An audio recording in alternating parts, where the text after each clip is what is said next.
Am I live? Oh my God, I'm live. I clicked the wrong button.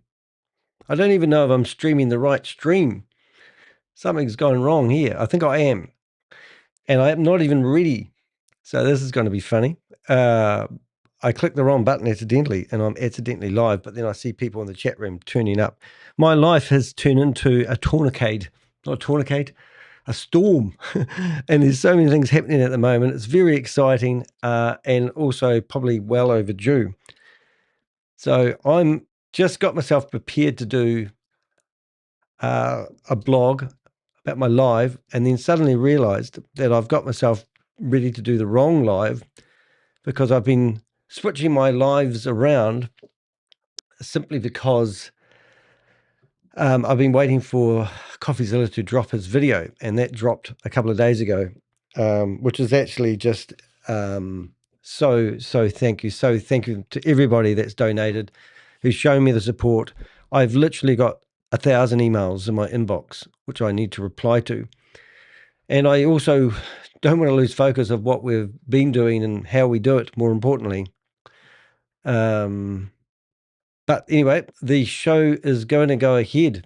Now, I'm going to tell you what we're going to do. I will get this right in a minute.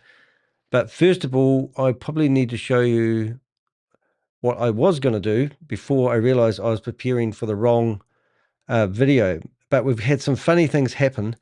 So we're going to actually do a video about this new bank. So it's funny. But that was the video I was going to do.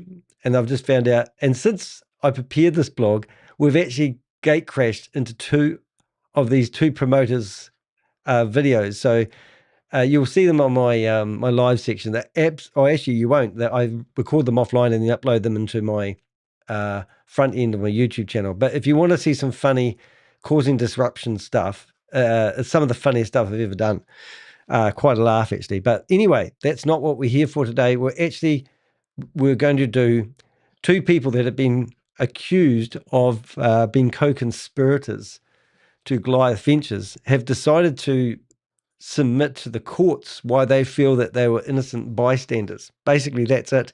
And you've got Jonathan Manson, who alleges that there's $1 billion worth of crypto tied up somewhere where Chris isn't giving it back.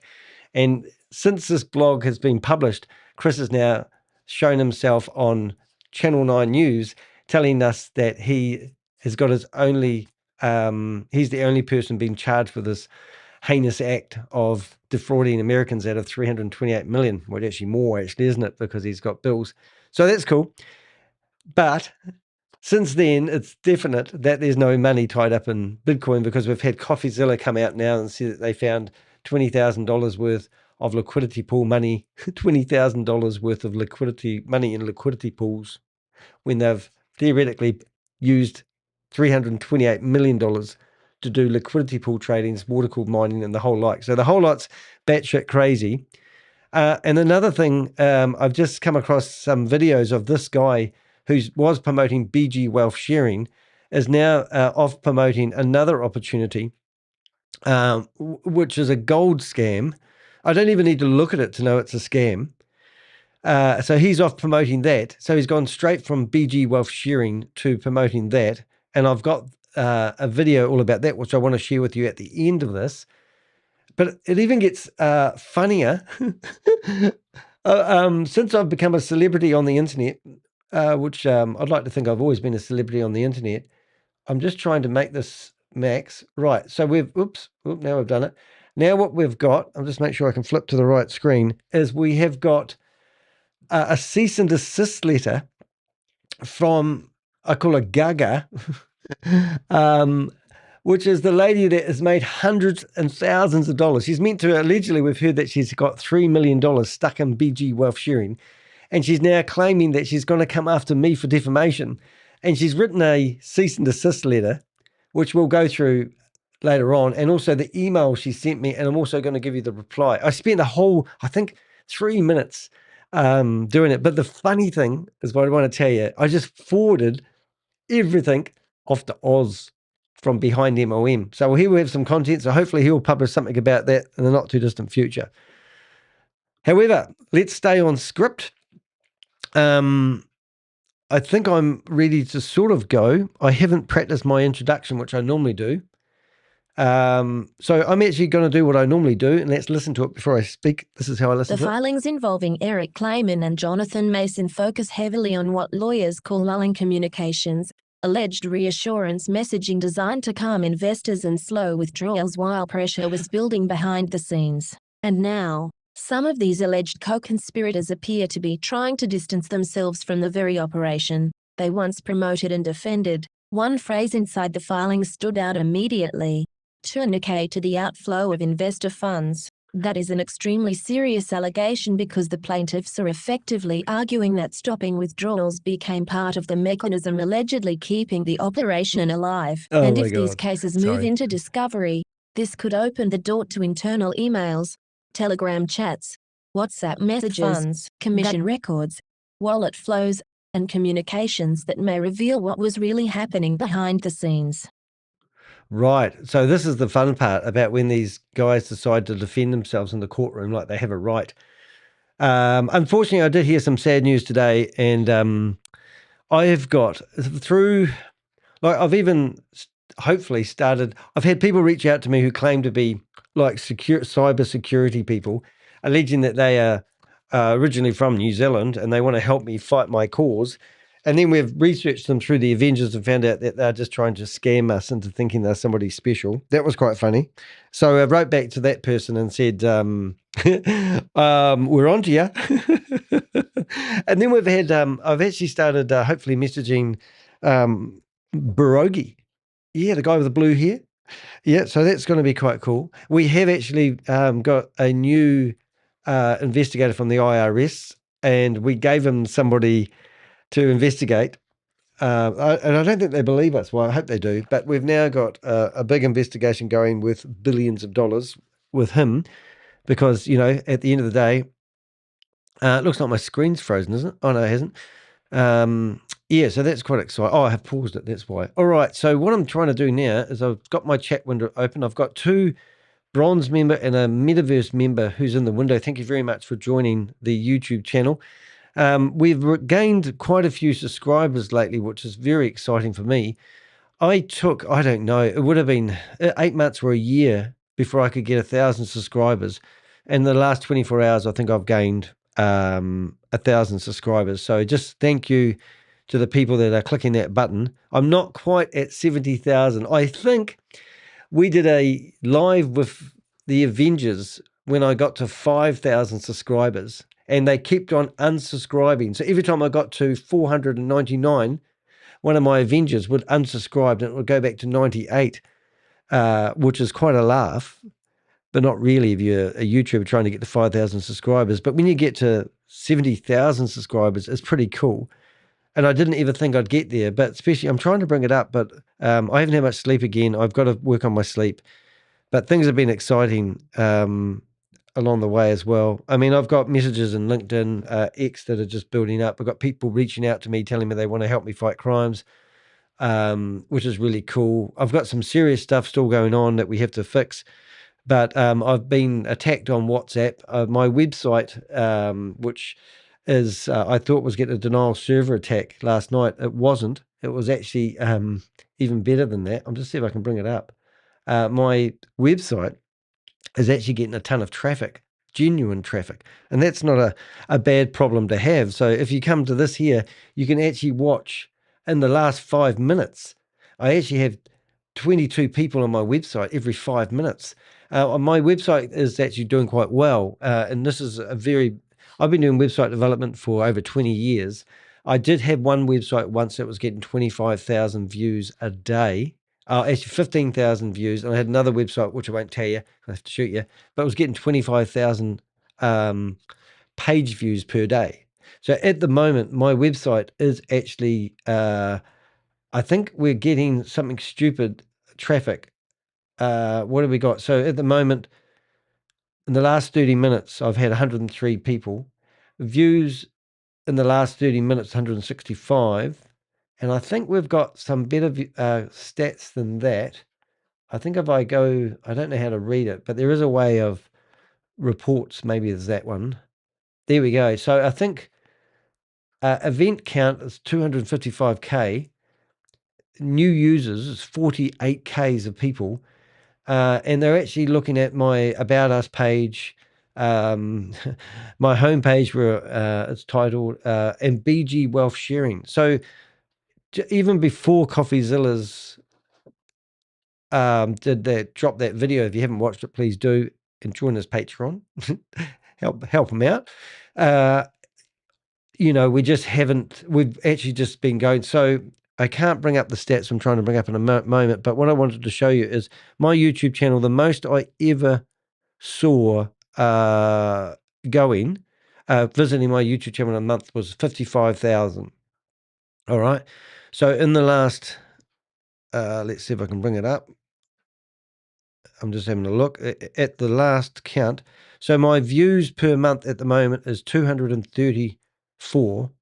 And the most I ever remember seeing my YouTube channel was 55,000. So we're literally 4 times the traffic we normally did.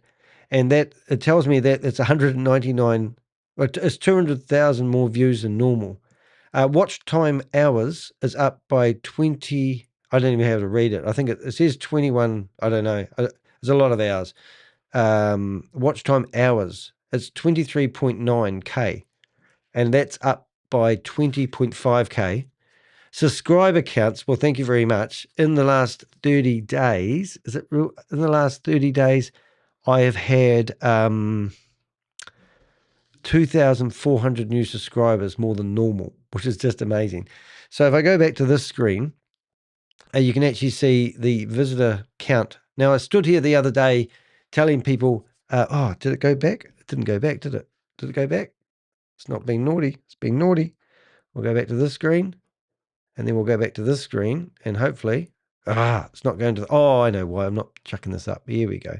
There we go. So, getting a bit sloppy, Dan. New donation from Tori C. Tori C, thank you very much. Really appreciate it. That's awesome. So in a minute, when I click this button here, because most people and mobile phones is really awkward to actually log in sometimes. And I don't know if you guys pay for YouTube Premium, but you don't get all the adverts, which is $10 a month US. I think it's a good investment. But you watch this, it goes up, but it's been going up astronomical. So hopefully it goes up. But I remember sitting here one day with my Avengers going, oh my goodness, I'm going to have 5,000 subscribers. And now look at it. It's incredible. So I know all YouTubers going about subscribers, but what it means is we get more recognition. We get more of our videos pushed out to people, and we get to do a better job. So it's quite exciting, but it's not going to go up, is it? Crypto G said he was watching me when I did this the other day, and then he said, your face when it went up was quite surprising, because I'm sitting here thinking, come on, somebody must subscribe that hasn't subscribed who's just watching. Maybe Jonathan Mason might. Way! Isn't that cool? So I'm on the way. I reckon by tonight, I'm going to keep that over here somewhere. Yeah, I can. So I have my stats stuff over here on another screen, and we've got that updating live. And I'll let you know if we get to that stage. It's not doing its thing now. Hold on 1 minute, please, caller. Oh, yep, there it is. All right. So we're at, so anytime it goes up, I'll let you know. Oh, okay. So I do want to get stuck into this one. It's really important. I do have an introduction, and I'll basically have to start again. Now, what's this looming communications? Lulling communications. Lulling communications. So that's going to be cool. So let's get into it. Thank you, Troy C. And we will just make sure that we've got things working. So we're going to tick this up here. So these boxes here. So what I really need to do is I actually need to put Ko-Fi probably down a bit lower. Whoops. I need to move that up, and I need to get the Ko-Fi. I need to drop that down a bit so that when I use those messages, like where do I put my messages? Over here, on top of my head? Or do I put them right in front of me under my neck? I don't know. But what I need to do is I probably need to move these down a little bit. So what I need to do is switch that one off, go back to this one. I need to unlock it, and I need to drop it down a little bit. Whoops. Drop it down a little bit. Yeah, it's not dropping down. Okay, how do I do that, Danny? 1 minute, please, caller. Coffee. I wonder if I can click it and then move it with the mouse. No. Okay. Oh. Uh-oh. No, it's not working. Why is that? I don't know. Oh, I think I know why. It's all part of a big box. Well, it might be the wrong time to do this, but let's have a wee look anyway. I just think it's there, and I think, does that let me move it around? No, I think I've got to unlock it. Boy, this life of mine's complicated. That's right. So now I can, yeah, there we go. So what I'm trying to do is bring that down a little bit, probably about there, and then I do the other one, which I hide under here, which you can't see, and then I hide that on top of it. See? Cunning, eh? And that means that that's going to be there for the rest of it now. I can move that up a bit, and then I lock both of those in. Boom. And now I need to do something else clever. And I forgot what it is. My head hurts because I've been that much sleep. I have to do something else that's clever. Oh, practice a message. So I can bring up messages. All right. And they're on my face. And now what I want to do is bring them down there and probably have them about there. So at least I can, when I'm talking, I can bring up messages. That's going to be quite cool. And maybe I should put that over to the side. Obviously, I'm a professional here, ladies and gentlemen. And I don't know. Oh, I know what I'll do. I'll go like this. I wonder if I can do that. Oh, no, that doesn't work. Okay, that was a cunning idea, but didn't last long. Because the only problem is not everyone's message is the same length. So if I go and pick another message, like I go to Susie's message here, oh, yeah, not bad. But I might have to play around with that. I think that will work. What I might do, though, is make Susie's messages a little bit smaller. And I can make the text, we'll go to 24, which is a default, and we'll go save. And that will give me a little bit more room in case she gets a keyboard warrior going on there. And then we'll go, right. So there we go. So let's go, thanks for the support. Boom. And see, oh, Susie, your messages aren't consistent. What are you doing to me? New donation from STC. STC. Hear that noise? That's not me urinating. That is a cup of coffee being poured because somebody has just bought me some coffees on buy me a cup of coffee. And if you look at this, turn that off. Under there is the coffee one. Isn't that clever? I've hit it, you see. But that means I get the sound effects. So that wasn't me. It sounds like I've got to get a new coffee sound, but we're working on all that sort of stuff. All right. Hey, thank you very much for the support, and I'll get into it in a minute. And I think what we need to do now is make these messages fly in from the bottom. And what that means is when I click Susie, it should come up from the bottom, which won't be distracting to people. Ah, look at that. All righty, that's cool. But I like to interact with my audience as you do. So now I've forgotten that word that I need to remember. Lulling communications? Lulling communications. All right, we're ready to get going. So let's get into this. This is me starting. I will cut this out, all this stuff at the start. And people who have been waiting for me to talk about Goliath Ventures will understand what I'm all about. Waiting. I'll go quiet for a bit. I think I've got everything ready. Don't think there's anything I forgot. Sound's on, phone's on. We're broadcasting live. Here we go. Good afternoon, good morning. I'm Danny DeHeck. It is 2:30 in the afternoon here in New Zealand, and it is a Thursday. No doubt if you're listening from Orlando, Florida, you're probably tuning in your evening, quite late, I presume. I'm guessing 9:30, could be right. Somebody in the chat room might let me know. So what we're going to do with this live broadcast is we're going to break down some of the very important new federal court filings connected to Goliath Ventures Inc. and why these allegations should become a massive problem for some people who once defended their operation. The filings involve Eric Clayman, my favorite. Eric Clayman was an investor, a defense lawyer who decided to write contract law. How did that work out for you, Eric? Just saying. And his buddy, Jonathan Mason, focused heavily on what lawyers call lulling communications. And I've practiced that word before I went live, and I think I've got it wrong. Lulling communications. Lulling communications. So even though this is my script, I don't actually understand what that word means. Alleged reassurance messaging designed to calm investors to slow down withdrawals while the pressure was building behind the scenes. So what this blog is all about is these guys have been accused of calming the farm when investors were not getting paid. And not only that, that meant that other new investors thought it was a good idea to still invest who weren't getting the memos. So these guys are guilty, but they say they're not. But let's have a look at this one. And now some of these alleged co-conspirators appear to be trying to distance themselves from the very operation they once promoted and defended. Remember that? Was it Goliath Ventures Strong? One phrase inside the filings stood out immediately. I don't even know that word. Tourniquet. Tourniquet to the outflow of investors' funds. Don't know what that means. Look, you got a super chat from somebody. Look at that. Oh my goodness, I might be able to do this full time yet. Thank you very much. Those donations are much appreciated. That was an extremely serious allegation. I never get that word right. I always get it mixed up. Allegation. Allegation. And because it's Florida, I think of alligators. And I still can't say it because I go allegations instead of allegation. I don't know. Because the plaintiff are effectively arguing that stopping withdrawals become part of the, I got it reading today, mechanism alleged keeping the operation alive.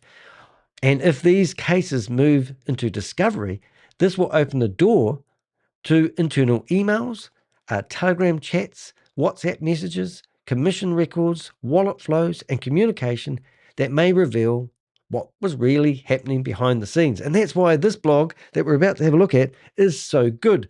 Now, have you heard of Judge Judy? Well, I promise you every single night, no matter what time I go to bed, and I literally think I don't even know what time I went to bed last night. It was ridiculous.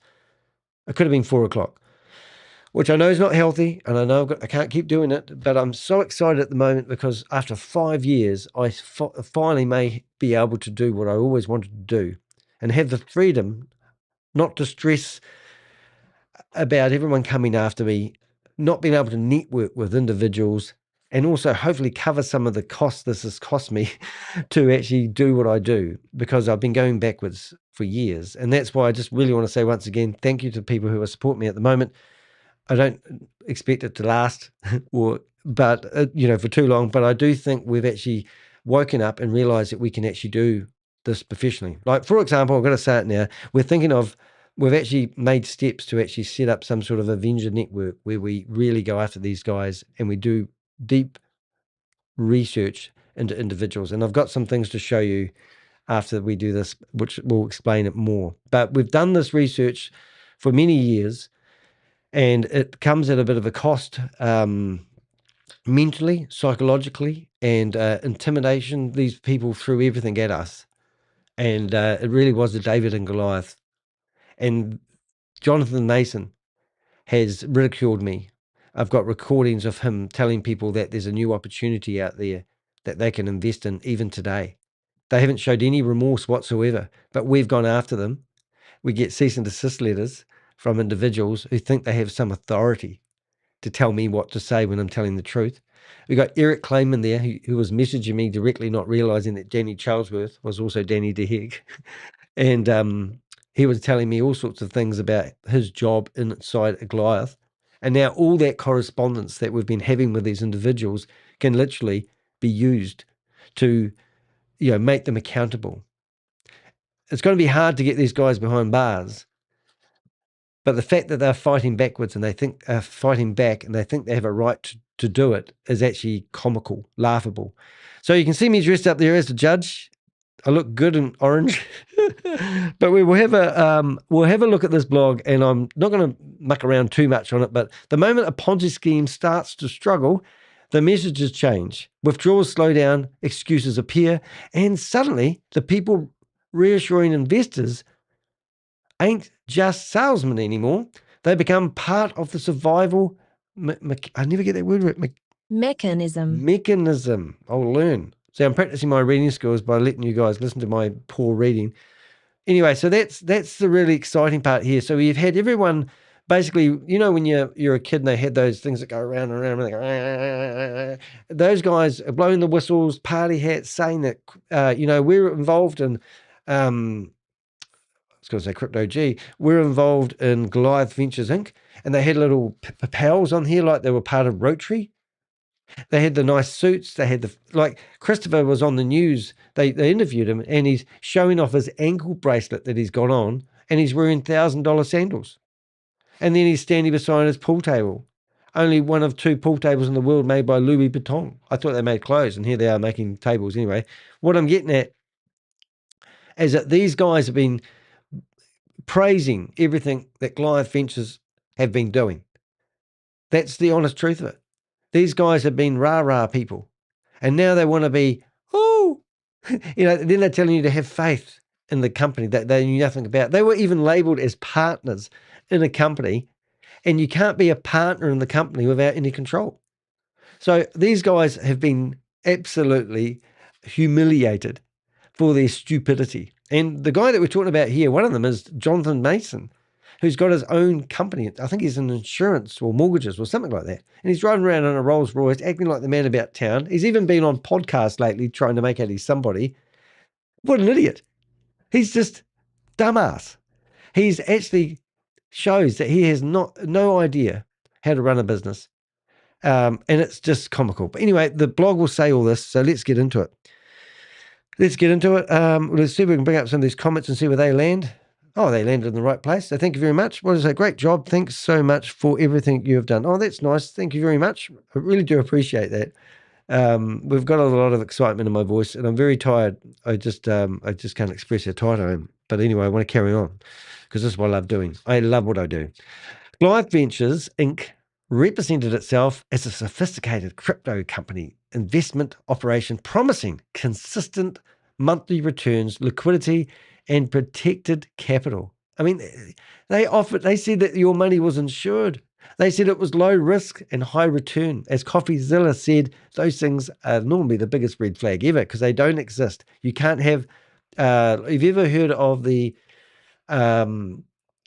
triangle? And you can't have, the shopping triangle, they call it. You can't have fast delivery, cheap prices, and quality goods. One of those doesn't fit on the triangle. And you can't have high returns. What can't you have? You can't have high returns, low risk, and guaranteed investments on the same triangle. It just doesn't exist. It's absolutely crazy. Now what have we done here? Liquidity pools. The investors were told the company generated profits through liquidity pools. Well, if they did generate profits through liquidity pools, they did it with $20,000. And one thing I was really annoyed about, and I just can't even explain how annoyed about it, was when they had them on the news that Christopher was alleging that he never, what did he say? That he never wanted it to turn into a Ponzi scheme. And even the lady that was interviewing him basically said, well, you're just one of the most controversial. Investigate them and write a Dear John. Let's shut up, Danny. What I'm saying is when she investigated him, she actually said, you've just explained exactly what a Ponzi scheme is. Where was he standing when she said that? So I think it was about here. And I don't even want to give him airtime, but I'm going to anyway. But let me shut up for a wee second. Let's see if we can turn that sound up a bit. He was under federal investigation. There was only like $160,000 left in the bank account. There was also $141,000 left in the bank account of Wealth MD. But what I'm trying to say here, guys, is I'm not getting the right part, but the one part of that conversation he had with her, he was basically explaining, I think it was when they got to the kitchen table. Oh, it's not even this video, is it? I don't even think I've done a video about this one. No, it was the other video. Oh, no, it was this one. I don't know what I'm saying today, guys. Not going to get a very good show out of us today, but he was sitting across the kitchen table talking to her, and basically he explained exactly what a Ponzi scheme was, and she called him up on it. That was the only bit of decent journalism they did here. Listen to this. One another. Are you ready to take responsibility?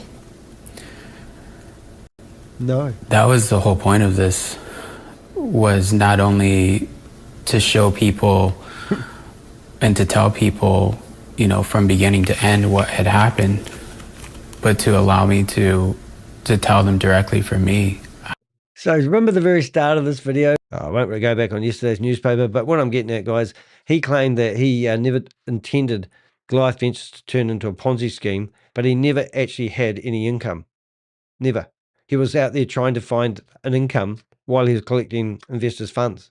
I mean, it's batshit crazy. And these guys, these co-conspirators like Eric Clayman and Jonathan Mason that we're focusing on today, just kept on telling everyone everything's okay. And both these guys are meant to be professionals, looking out for you, looking out for the community, doing good for the community at every charity event you can think of. Nice suits, nice clothes, expensive cars. And they were just looking out for everybody. And now they want to say, they just want to wash their hands from it all and say that we were just innocent parties. But they weren't.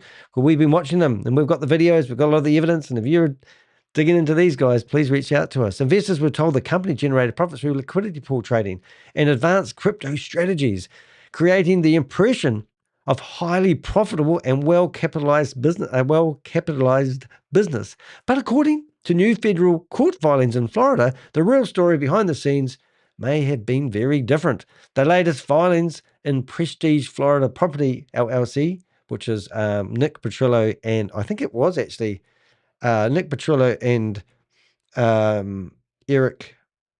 Nick Petrillo and Jonathan Mason had their names on that. And there's also Lucky, I think, or something, Lucky. His sister was in there doing all the administration. But anyway, let's not get into that. We did that already. ETAL, whatever that is. Don't just focus on whether investors lost money. They focus on what allegedly happened when people started trying to withdraw their funds. The allegations describe a contained pattern of reassurance, delay tactics, and investor-facing communications. So, allegedly designed to calm concerns and stop capital flowing out of the operation and pressure mounted internally. Now, the real funny thing is we had full access to the investors' mail list.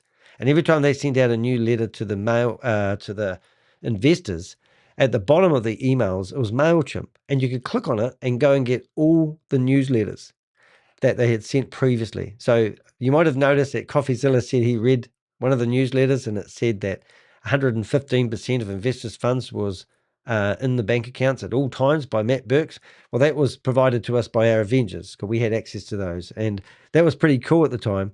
Now, the funny thing about that is when it all went pear-shaped, Christopher started emailing from a different MailChimp database. And it was formatted different. The fonts weren't even spaced. You know, he's a corporate man. All the fonts weren't. They were like 1.5 in some areas and 2 in other areas and none on other areas. And we looked at the formatting of it. We could see a pattern and go, this isn't right. So then we clicked at the bottom and found out this was a brand new MailChimp database. And then the second email came out, brand new MailChimp database. And then after it all, I think it was around about the 2nd of December, we received an email on Eric Clayman's letterhead sent from the old MailChimp database that Christopher originally was using. So that meant that Eric Clayman had access to send emails on behalf of Goliath Ventures. And also, it was all in his own letterhead. It was like he got his own PDF and stamped it in there and just cut and pasted his letterhead in there. Totally unprofessional. Didn't even look like a lawyer had done it properly. Anyway, if you want to get a DIC charge, drunken charge, go to Eric Clayman because he's a defense lawyer and that's his specialty. And here he is. Later on, we found out that Eric Clayman wrote the contracts that people were signing to invest in Goliath Ventures. That was what we heard. Then we find out that Eric Clayman was also an investor. So that was a conflict of interest. And we never knew that, but we found out. So it's just absolutely batshit crazy what was going on here. And not only that, if you went to Goliath Ventures' website, on the bottom of their website, they put their address. And the address on the bottom of their website was Eric Clayman's offices. So when they went to seize all the computer equipment, the office had already been stripped out. So I only can assume that the offices they were talking about were actually at Eric Clayman's offices. I don't know this for sure, but like all good investigators, we don't know until we verify things. But it makes a lot of sense because how else would Eric Clayman have access to the MailChimp database to send out newsletters on behalf of Goliath Ventures? And then the other real serious question is, what the hell was he doing that for? He was doing it to calm the farm because he was hoping his investment wasn't a scam. Can't wait to see Discovery because it's going to be just absolutely batshit crazy. I've been investigating Goliath Ventures for a long time before these lawsuits were filed since the 1st of September. And what stands out to me, how familiar the behavioural patterns are. The personalities, is that right? Personalities? Personalities. And branding may change from scheme to scheme, but the mechanics often remain the same. While withdrawals become a threat to survival, the message shifts. Suddenly, investors were told everything is fine. Reserves are strong. Payments are just around the corner. And everyone's raising concerns Everyone that is raising concern is just overreacting. Don't worry. Have a cigar. How many cigars did you see these guys smoke? How many parties did you see these guys have? How many, let's go on an airplane. We're off to Mykonos for the weekend. There's a spare seat. Would you like to come? Parties. What makes these filings particularly more important is that they move beyond vague accusations and start laying out detailed legal narratives around what lawyers call, oh, there's that word again. I'm never going to get that word right. Lulling communications. Lulling communications. In simple terms, these these communications are allegedly designed to reassure investors, delay panic, and buy time. And according to the plaintiff, that is exactly what happened during the final stages of Goliath Ventures Inc. Court filings, plaintiffs respond opposing Eric Clayman's motion to dismiss. So Eric Clayman thinks, oh, I'm a lawyer. I'm a defense lawyer. I can just put a motion to dismiss, and the lawyers will, the judge will say, yep, I get where you're coming from, Eric. We're all good. We're still on for squash on Saturday. It's not going to happen, Eric. I actually literally did that. I went into arbitration once with somebody who bought a house from me, and oh, no, it wasn't. It was some other thing. But I remember the lady sitting in there, and it went so much in my favor because I had everything in line. And I remember that that it was just so much in my favor. And the lady that had tried to, get money back after paying me to do a job was so wrong that the judge said, no, you're all good. And she went nutters and goes, anyway, I remember standing up saying to the judge, are we all done here? Can I go now? Well, she was going nutting off. And as I walked out, I turned around. I couldn't help myself. And I said to the judge, are we okay for squash on Saturday still? Like we were mates. Should have seen her face. But anyway, that's what the judge ain't going to do, Eric. You're not buddies with the judge. You're basically stuff. So anyway, this filing focuses heavily on the allegations that Eric Clayman acted as more than inside legal counsel and alleges participated in investor-facing reassuring efforts during Goliath Ventures collapse. And this is the real cool part about it. And this is why I love when I see good lawyers doing good work, and we will praise them all the way. So if you clicked on that PDF there, you can actually go there and read all the legal jargon. And it's actually, if you're not used to being in the courtroom, I've read quite a few of these lately, and I'm actually getting quite good at going through them. But I do have a team of Avengers that read them and tell me all the highlight on the points. But the best thing you can do is grab that document, chuck it into ChatGPT, and ask for a summary. And it will tell you exactly the highlight points. Now, this is what I have done, and this is where you can use technology to help answer some of the questions you may not understand.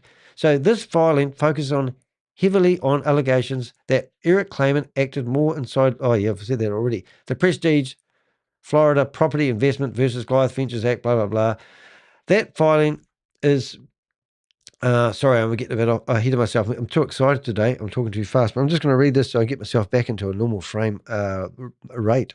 That filing is strongest for partner allegations, lulling communications, withdrawals, suppression, liquidity pool explanations, $100, $200 million reserves statements, legal counsel versus business participant arguments.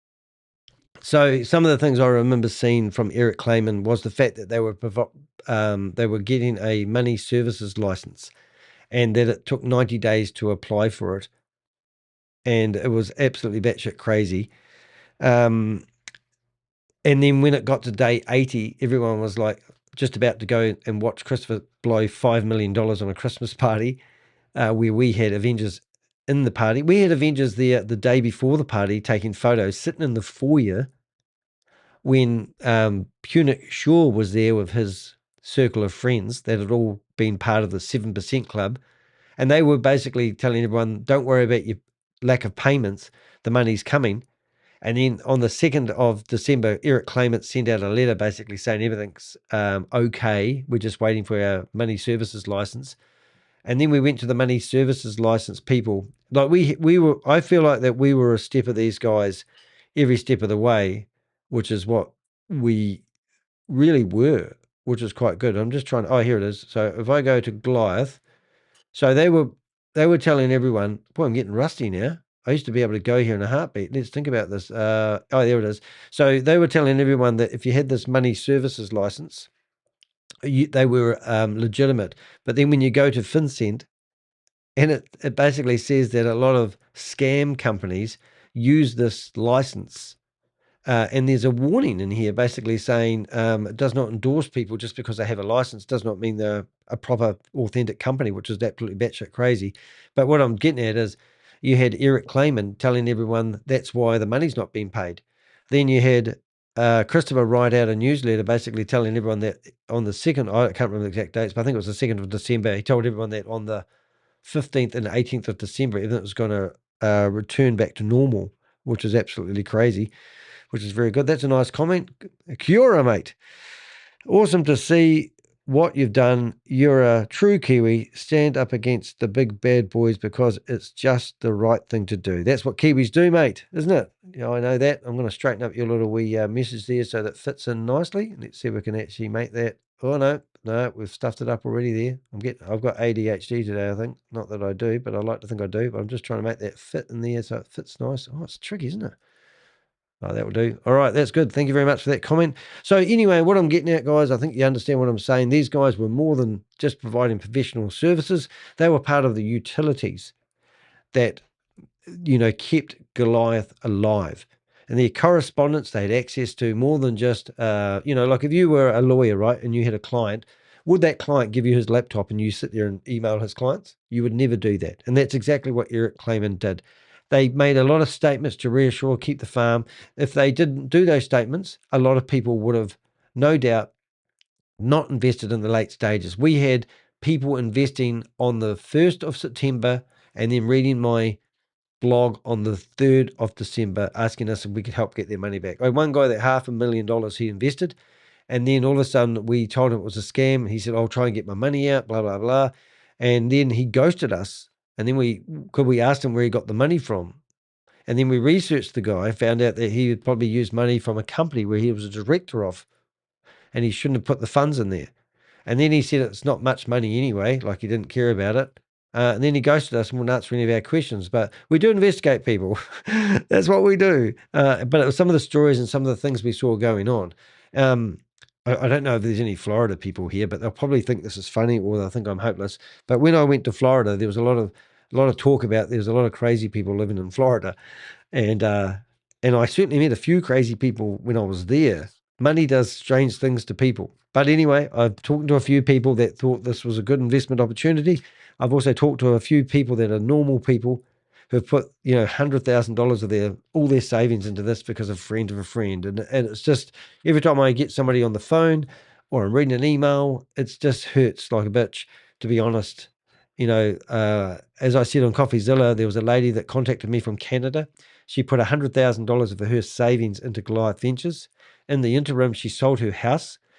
She wasn't ready to buy another house just yet, so she put her house proceeds from selling her house on top of her Goliath Ventures. So she's using Goliath Ventures like a investment, like a bank. And then she took money out of her credit card and put that on top as well. And then she found out through me that Goliath Ventures potentially is a scam. So basically, I was the bearer of bad news. And here's the lady who's just put everything and now got credit card debt, lost all her house money, everything to Goliath Ventures. I mean, I do not want to wake up in the morning and I don't want to read those messages before. So what we're trying to do here is create awareness and let people be savvy enough. Ask those questions. Don't be gaslighted by people. Don't be influenced by people. Don't be told what to do with your money by somebody else. Don't listen to the bullshit stories. Don't watch those guys driving those Lamborghinis and those Rolls Royces and taking those. If you go through Instagram, I reckon half of Instagram is, well, if not half, probably 80% of Instagram is all a bunch of liars, wannabe millionaires who, paint themselves as some successful person. And you are hoping that if you listen to this successful person, it's going to rub off and you're going to have the same grandeur of them. But why are they always trying to sell the dream? And why are they not enjoying their lifestyle? I think if I had like 5 million in the bank, I don't think I'd be working again. I think I would be finding a nice place to live and putting that money in the bank. Yeah, the bank. And just, get some money coming in regularly and keep a pretty low profile. That's what I would like. I've got a place in New Zealand, which I won't say, but it's on the coastline and it's a rugged coastline. And every time I meet somebody from this area, I go, that's where I want to live one day. But at the moment, they don't have very fast internet. So anyway, I get off track. What's that word I keep saying wrong? I diversify? Now, what do I say? I digress. That's the word I'm trying to remember. I like that saying. There's a guy I watch on YouTube and he always goes, I digress when he gets off kilter, which I just have. Anyway, the filing focuses on allegations that Jonathan Mason personally solicited investments,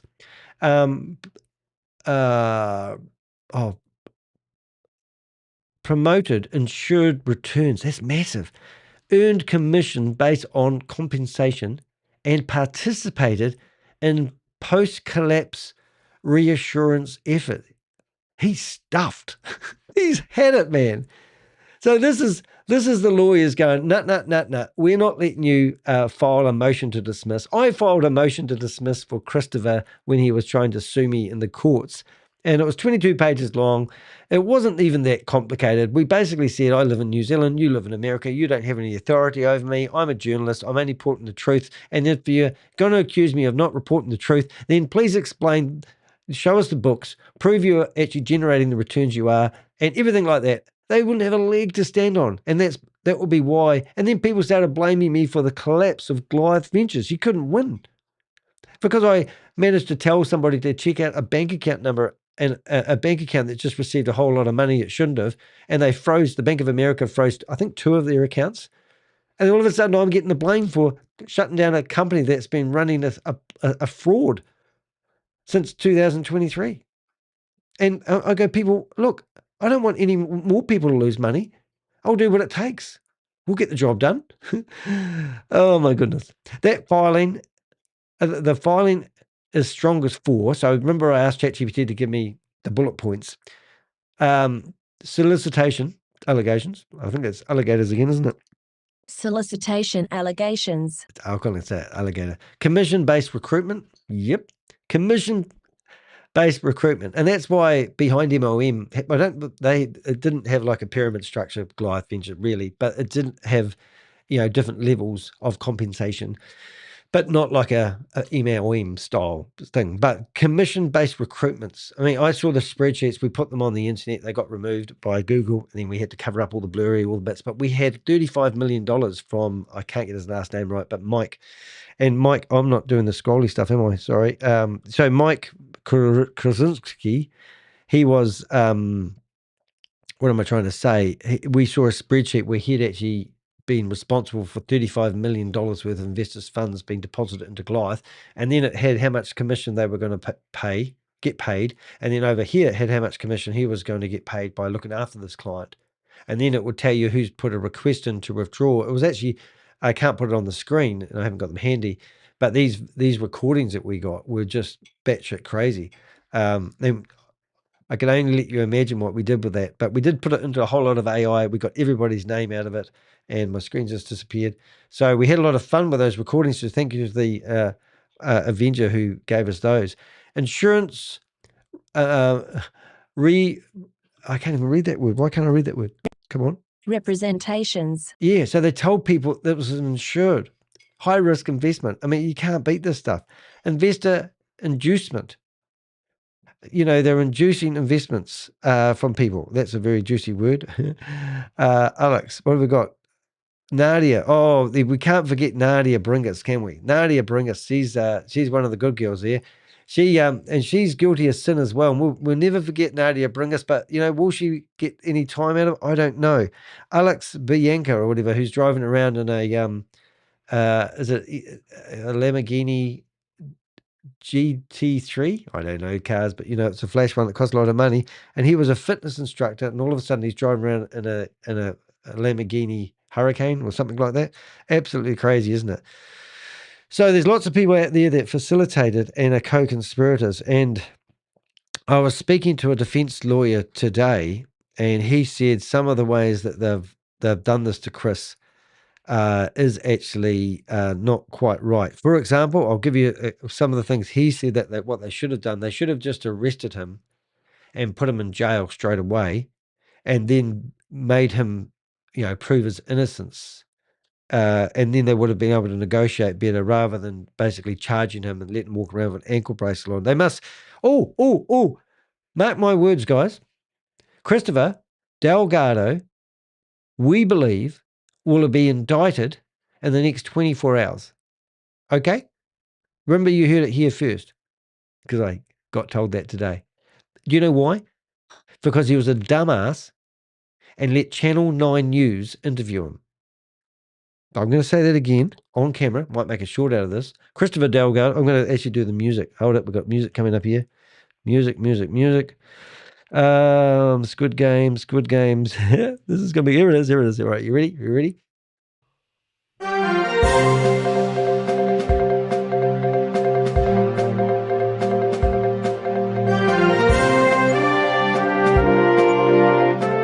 News to hand, Christopher Delgado will be indicted within the next 48 hours. He was silly enough to get himself interviewed by Channel 9 News. Now, that is not illegal, but sources to hand, just to hand, have told us that has pissed off a lot of agents, and they're looking pretty stupid about now. So, to strike back, Christopher will be indicted within the next 24 hours. Well, that's what I got told. I'm no lawyer. I'm no judge. But I am Danny the Heck, and I've been following, what's that thing called? Goliath Ventures Inc. for far too long in my life. I need a change of hobby. But I'm telling you, isn't that good news? And I got told that, and they didn't even blink. So if that happens, remember you heard it here first. I get the credit, all right? I'm trying to keep up with the messages in the chat room. Thank you very much. I see they keep going up the top there. I'm not sure if I want them up the top now. Do I change this around? I think I need to change things around. Anyway, what am I saying? I am saying things before. So we're going to have another look. Look at me. I'm trying to do my housework while I'm here. It takes ages aligning these wee boxy things. I don't know how professional YouTubers do it, but I'm definitely not one of those today. Oh, anyway, we'll leave that there for a while. All right. So the shift from legal counsel to alleged business participation.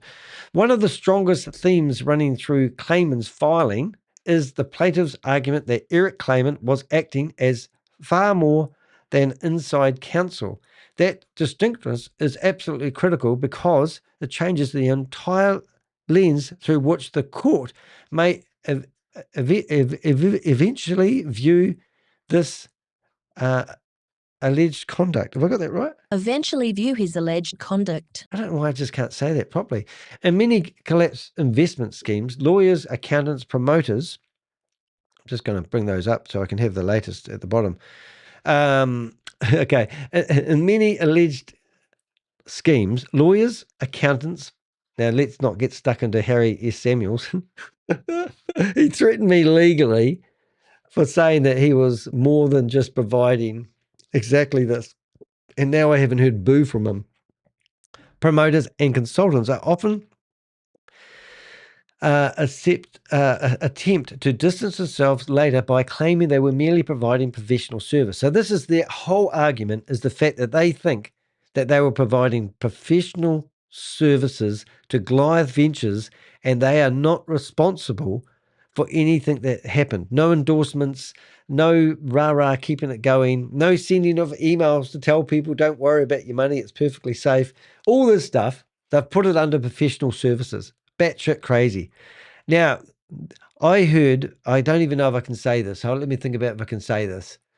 I've said it before in this way, but there was somebody providing professional services. And I'm telling you, it was something like cleaning the offices. And they were getting paid $80,000 a month for cleaning the offices, which normally I'm guessing would be a $300 or $400 a night thing at the very most. And it's not cleaning the offices, so don't go after the cleaners that clean their offices if they did get it clean. But it was a administration task like that, that if you were, it was like getting a year's salary every month for the individual that were doing, a good year's salary every month because they were doing work for Goliath Ventures. So these guys would have also been receiving a lot of that backhanded money from Christopher. Because Christopher was the one that had, well, Alex used to send out the bills, Christopher used to write them off. As attempting to distance himself later, claiming they were merely providing professional service, it's a pattern that appears repeatedly once things start falling apart. We don't want to be part of the problem, or part of the court case. The plaintiffs here were trying to discriminate that defense entirely by arguing that Clayman personally held himself. Oh my God, hold it. Look, just bear with me. Hope you haven't got things to do. The plaintiff here is trying to dismantle the defense entirely by alleging that Clayman personally held himself out as a partner in GT. Well, I don't know why it started doing that, but a partner. So it was trying to discriminate that defense entirely by alleging that Clayman personally held himself. Oh, yeah.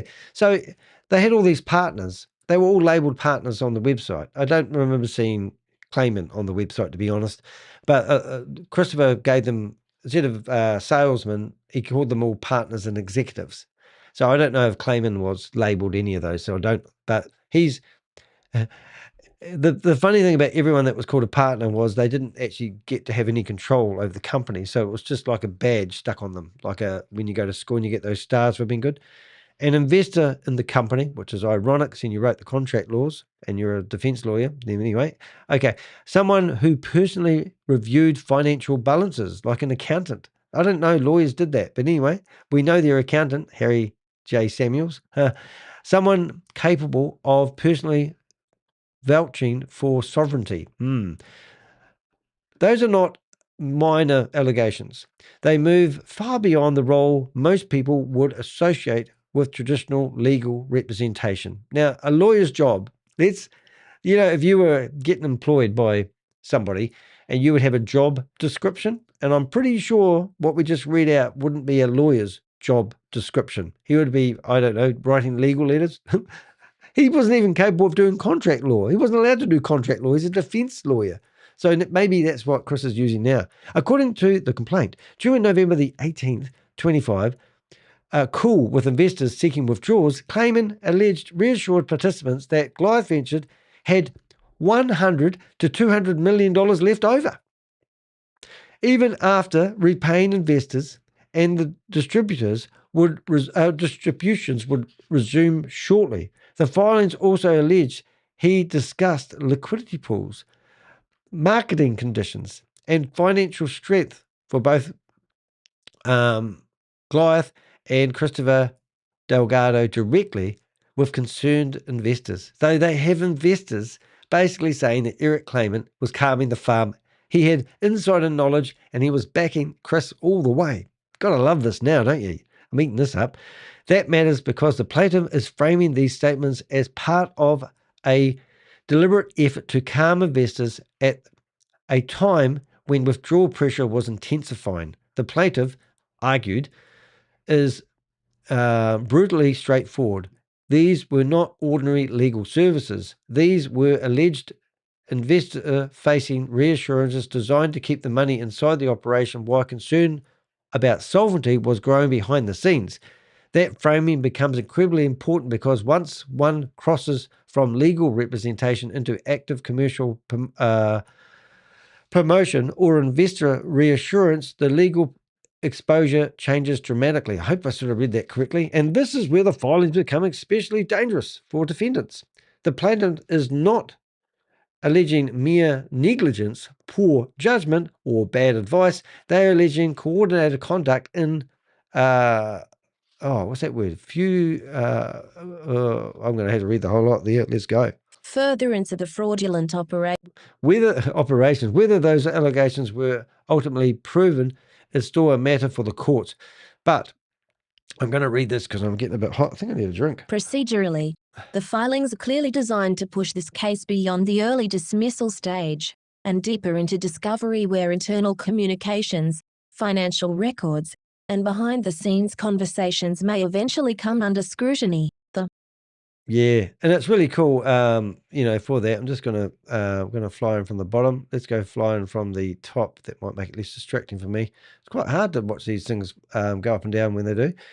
So what I'm getting at here, guys, is we've got a lawyer that's gone to town with a very good, solid case. And at the end of the day, I do believe it is actually up to the judge to actually figure out whether they have merit and they can go ahead. But the lawyers obviously feel like they have a very strong case, which is really reassurance for people like us. I mean, when I spoke to John from Homeland Security, he's basically said the real work starts now. And basically the investigation is actually now, because what they needed to do was basically stop Goliath Ventures in its track. And that's what the idea of charging Christopher was, even though Christopher claims that he never wanted this to turn into a Ponzi scheme. I don't know what he got out of bed and thought he was doing on day one when they got their first investment. I think the first investment, I heard a rumor that was around about $700,000. And then all of a sudden he goes, oh my God, I want more of this. But at that time, there was no income. It'd be like looking at your profit and loss statements and your accountant, which is probably Harry J. Samuels. I don't know. I think it was. He's going, you got a lot of money coming in, but it's not coming in from, what you're claiming you're doing.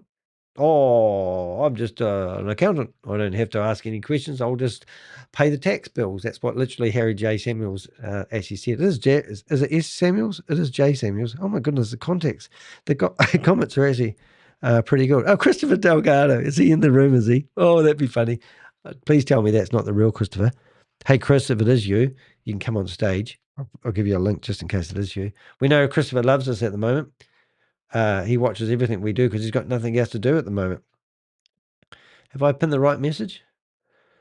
That's good. What's happening to my messages? They don't seem to be popping up now. I've noticed somebody gave me a donation. Thank you very much from somebody, but because I move things around, I don't think it's working. So I'm going to put that back because I like those sounds coming up. Let's see if I put that out. I'll just go down here, put that there, and let's see if I can move this around again. I was doing this beforehand. Maybe I need to do that. Chris. I don't think it's Chris. Hold it. I'm just going to fix something up for answer that. Keep ringing. I need to make that visible. There it is. And I need to put it back how it was beforehand because it used to make a lovely noise every time somebody donated. Thank you very much. But I don't, I think I've stuffed it up now. Let's see if I can cover that up. Let's go. Let's go that and that. Okay, so I need to go turn that one off. I need to unlock that one. And I need to move that down a little bit. There. And then I cover that up and we turn it on. There we go. So the next donation comes in, it will pop up and go, thank you very much. So thank you very much for that donation. Sorry I didn't pop up and say your name or anything like that. Okay, all right. Now, who's going to ring back? Was Chris? You coming in, Chris? Oh, goodness me. All right, so the tourniquet, is that tourniquet? Tourniquet. Tourniquet language should alarm anybody. Buried in the middle of Clayman's filing is one of the most revealing suggestions in the entire case. It's the kind of word that immediately stands out because it exposes how the plaintiff is framing the alleged mechanics behind Goliath Ventures operations during the final stages. The plaintiff explicitly urges, late 2025, Goliath needed to stem the significant outflow of capital it was experiencing at the communication that the communication was investors. Oh my goodness, Danny, you got to learn how to read at the age of 50 something. It was experiencing, and that communications with investors were allegedly intended to slow withdrawals and preserve the operation. So they needed to stem significant outflow of capital. What the hell would that mean? Imagine being with your bank and you go there and you say, oh, I want to buy myself a new house. $2 million, please. I've got it in the bank. And they're going, oh, sorry. We just need to slow the withdrawals at the moment. We just need to slow the withdrawals because we're perfectly good. We just need to slow the money going out. We're not running a Ponzi scheme. Oh, Queen of Karma, you're going to... Where is she? Okay. Danny, I have appeared as your official reader. Oh my goodness, it's going to be exciting. I'm trying to read it with vigor and vim, but then the words get in the way. Does that make sense? The words get in the way, yes, that happens. Okay, where did we get up to? Oh, I was reading the Goliath. See, this GVI thing does my head in. I hate acronyms because every time I look at that, I have to picture what Goliath looks like. And then I have to think of myself, do I have to say Goliath Ventures Inc. or do I say Goliath Ventures? And then I don't know why we've got, all my blogs have been written. I'm going to have a yarn to ChatGPT after this. But all my blogs have been written with Goliath Ventures Inc. And all of a sudden it's decided to use an acronym. It's pissing me off. Anyway, reader. We can't have that. We'll go to about there. Do you want me to highlight the words? Okay, so that alone is significant because it shifts the focus away from simple business difficulties and toward the question of whether investor withdrawals themselves had become a threat to the company's survival.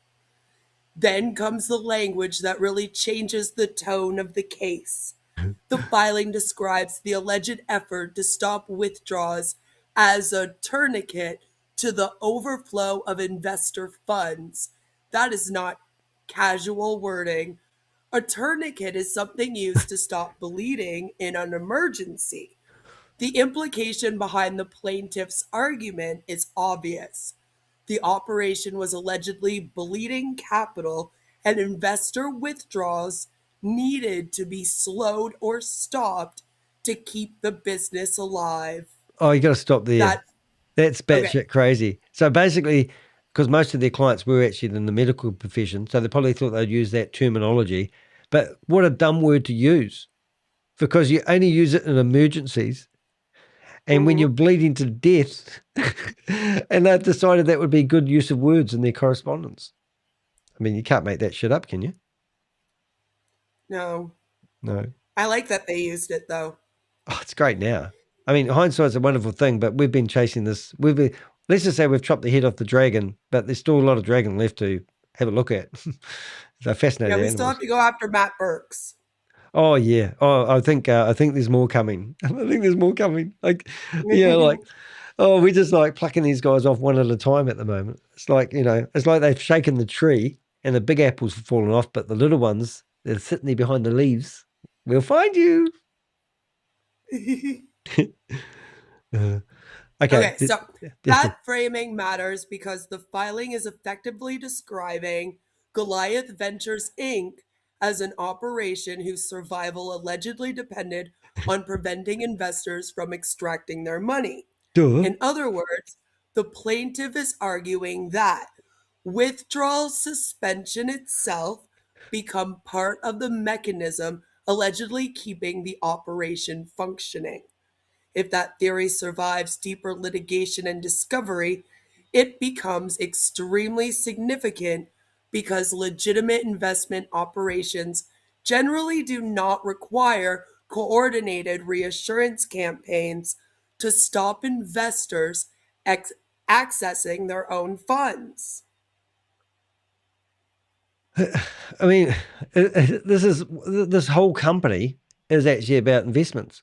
So to actually say, halt, we're going to get the supervisor is kind of like, how do they say, batshit crazy? I'm sort of saying that too often lately, but it's actually really true, It's like, hold on a minute, we're all about money, but you can't take your money out. You got to leave it here. All right. Yeah. This is one of the core behavioral patterns investigators and regulators repeatedly look for in alleged Ponzi operations. Once withdrawal pressure starts increasing, the messaging often changes from confidence to containment. Suddenly, there are delays, technical issues, compliance reviews, banking New problems. donation from Danny Get to 70K subscribers. Woohoo! That's nice. It does work. I was just testing that. Yay! Funny enough. Wow, no Yeah, worries. you're almost there. Hold on. Watch. We have to go over. Restrictions. Wait. sorry. Look. See, you watch it. Let's go. Let's bring it up. How many am I away from? I'm. Can you believe it? Like 2,500 Just subscribers over this month. 300. 300. Thank you very much. I'm normally quite good Just with maths. over it. I'm actually fried at the moment, which is how it goes. But anyway, read it. Carry on, please. All right. Wallet restrictions, liquidity events, or promises that payments will resume shortly. According to the filing, investors were allegedly told distributions would resume within 1 to 2 weeks. That type of reassurance is incredibly common in collapsing schemes because it buys something extremely valuable. Time. We should play that song, but we'd get done. But time, it's a good song. That's amazing, isn't it? And these guys, I like time is on my side. Oh, they probably felt they owed Chris, because they've been out drinking, they've been to his parties, they've had their cigars with their names on them. They've been the man about town. You do feel an obligation. in Yeah. these things for sure. Oh, it's just amazing. And these guys, I mean, Eric was actually loaning his offices to Chris, for God's sake. They're the same office, you know. I can't wait till we get to Mr. Manson, because Mr. Manson, he's really made an ass of himself. You know, he's like, these guys are just so much in deep water. I mean, I want revenge in a way. Well, I never invested, so I'm not needing revenge. But a lot of victims out there have just watched Christopher on Channel 9 News parading around like he was a proper businessman, you Uh-huh. know, and it must be absolutely gutting to watch that idiot even get airtime. These guys need to get airtime, but they'll be too scared to come on camera, you see. But the words, actions speak louder than words, you know what I'm saying? But anyway, let's read the words, shall we? Have we done that one? No, we haven't. Have you done that? Behind the We're on scenes? this last paragraph here. Oh, yep, good on you. Go for it. And in many alleged Ponzi schemes, time is survival. Every extra week can mean new deposits arriving, fewer people panicking publicly, and fewer investors demanding immediate withdrawals. That doesn't prove fraud on its own, and courts will still need to assess the evidence properly. But the language being used in these filings shows the plaintiff is building a very deliberate narrative around how the operation allegedly functioned once financial pressure intensified behind the scenes. Yeah. Yeah. I mean, it must be tricky for people. I'm just looking at some of the comments coming in the chat room here, and Susie's actually done, she's been numbering people. I don't see number one. So are you saying number one's Chris? But she started off, maybe I missed it, but she's at number 4 with Tomo. So Number 3 was Matt Burks. I saw that. Oh, Matt Burke's got to go. Right there. The one right above it. Oh, she must have wrote a novel there, did she? Right there. Oh my God. It's like she says number 3. Oh, there, number right 3. There we go. Okay, put that up. So if you're looking at the screen, Burks. Matt Burks is my baby. I want to. And his dirty mirror. I know you've said that last night. I heard you. As soon as that mirror comes up, they're in this restaurant. Now, we used the dirty mirror to confirm the restaurant where they held the event. It was absolutely batshit crazy. And that was so funny. And that was the video. So we've got Matt Burks, and we've got Tomo. So Matt Burks was just spent $1 million doing up his house. The neighbour's house become up for sale. So we thought we'd buy that as well. You know, Is he not shitting himself? Oh, mate, he's wearing diapers. Like, if I were him, I would be so horrified to spend any money right now. Like, No, I would the just best be part. chilling in a shack somewhere. He's a parish. A parish? Is that what you call them? Is he like a minister? He was the parish of Lakeside Church, and they when we contacted the church and said, do you know Matt's been a naughty boy, and they scrubbed him from their website, their social media, and then we keep finding videos on their Facebook. They all disappeared. And if you go and search for Lakeside Church, Matt Burks doesn't exist anymore. He's gone. And I remember that. Yeah, so that's really funny. But we've got inside knowledge that Matt Burke's been spending money like it's water. He started up his own Ponzi scheme. And the funny thing is, Jonathan Mason was trying to promote it to an investor who lost millions of dollars, which I've spoke to on the phone. G'day, mate. How are you? And he's not good. And I go, yeah, Jonathan Mason, he said, I want to share some intel with you. And he did. And boy, we made some good videos out of that stuff. But what we're getting at is these guys either didn't know what was going on, but didn't stop after they realized what was going on, which is really, really bad. So people like Tomo, he's in financial shit at the moment. And I know that he hasn't been paying his staff's 401k, some of them for 4 years, so we got told. You know, and then what has he been doing with the money? Well, I'm pretty sure I know what he's been doing with the money. Can't prove it. But I'm saying that I reckon he's used the money to put into Goliath. Now Goliath's gone, he's lost all his money. So a lot of these guys put their names out there, and they want to keep it going because they were invested.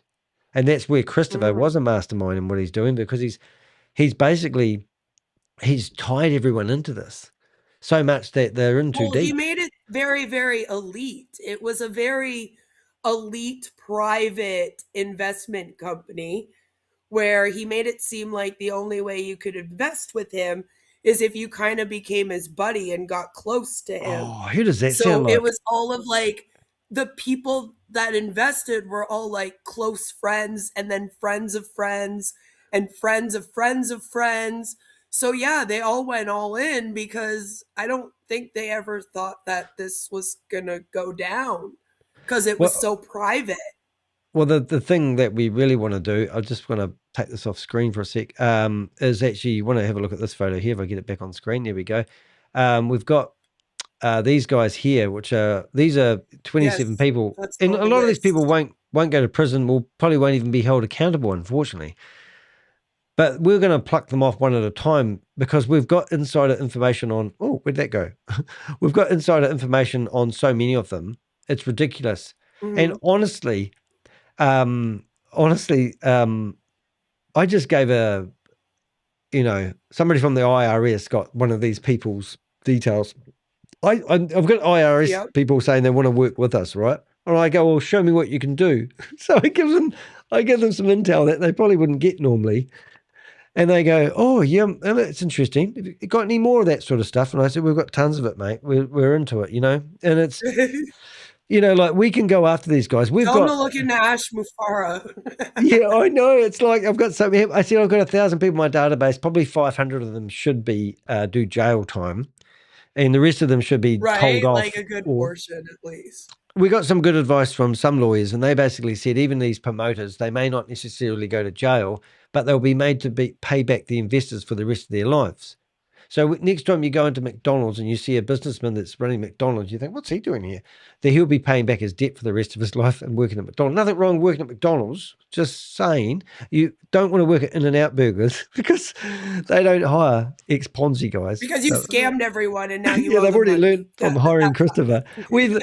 At one stage, they even had people trying to verify that Christopher was fired from In-N-Out Burger by contacting In-N-Out Burger. I think it was Fox 35 News actually contacted In-N-Out Burger, where Chris used to work like 7 or 8 years ago, to see whether they would confirm that Chris was fired. But anyway, he got fired for stealing, which is fantastic. Wow, who would have yeah, thought? I'm yeah, so shocked. I know, absolutely crazy. Where are we up to? We've done that then, I think. Yep. So the next stage Yeah, is we're on Jonathan Mason now. yeah, and just to give you an idea, like there's Chris there. I'm just going to find Jonathan on my YouTube thing. So if you're trying to navigate around here, I'm just going to tell you real quick. You go into the live section, and these are all the videos that I do broadcast live. And if I do anything good while I'm live, I chop it up, and then I relaunch it as a video, which I call static videos. So that's why when you're watching my premieres, you're probably trying to interact with the audience and you wonder why they're not interacting. It's just because they interacted on my recordings live, and that's what I do. However, in here, we had Jonathan Mason telling me that I didn't know shit. And I'm going, okay, that's right. I don't have to know shit, but I can and he said, I don't have subscribers and all this sort of carry on, all the naughty things. So what I did is he claimed that what he's claiming is that guy there is James Geneves. Oh, I can't even say his last name. It is James? Yeah, James. Mark James. They were claiming that Mark James, for whatever reason, was bankrolling me to do an investigation on Goliath Ventures. And so in these recordings, he's claiming that Mark picked me up from the airport in Orlando, and they had a photographer that was there taking our photos when Mark picked me up. So I used AI to recreate that image. So I just wanted to explain that because that was so funny. But That's not who picked you up. That's why it was a bit just That's not who picked you up. Wow, who knows who picked me up? But what we've got here is we had two videos that, let's just say, Jonathan Mason didn't want on the internet.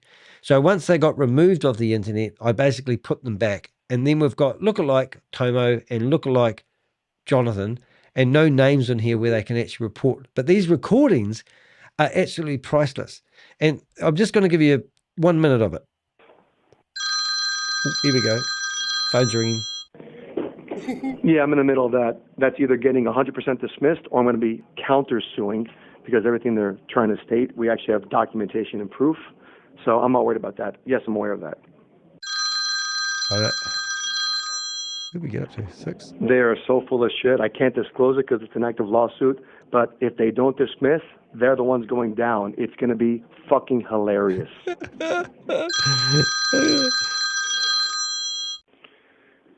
Hey, brother, honestly, I'm just fucking drained of phone calls, man. I'm turning my fucking phone off. I have no answers, no fucking clue. Here's what I know. That the SEC attorneys from Alston and Byrd approved everything. And there's emails and documentations. That flow chart and the affidavit, that's SEC approved. We have a copy of the actual fidelity bond that was in place by Realm Insurance. We have the signature of the actual policy. Matt Burks even spoke with the agent and said, you never show this to people because they know how much they can sue you for. That's why it was never shown. We have a copy of that. And now you can't show it to anybody because of the lawsuit. There was too many eyes on the wallets, bro. They still see the wallets. People looked at everything. They saw Chris log in. I mean, you saw Chris log in front of Raul to the wallets and confirm it with EtherScan. Bro, you saw it with your own two eyes. Twice! He did it in front of Danny, and then he did it in front of Raul. Not me. You've seen it. Those are the wallets.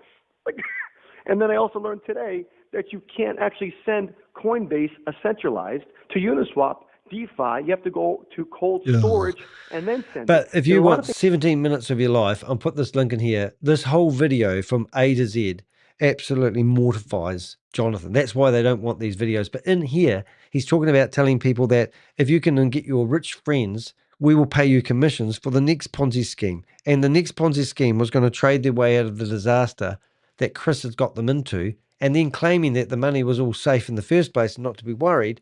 And there was $1 billion of crypto. He talks about 6 wallet addresses, and 2 of these wallet addresses had $500 million in them. And every now and again, we used to get him in the chat room. He's now disappeared.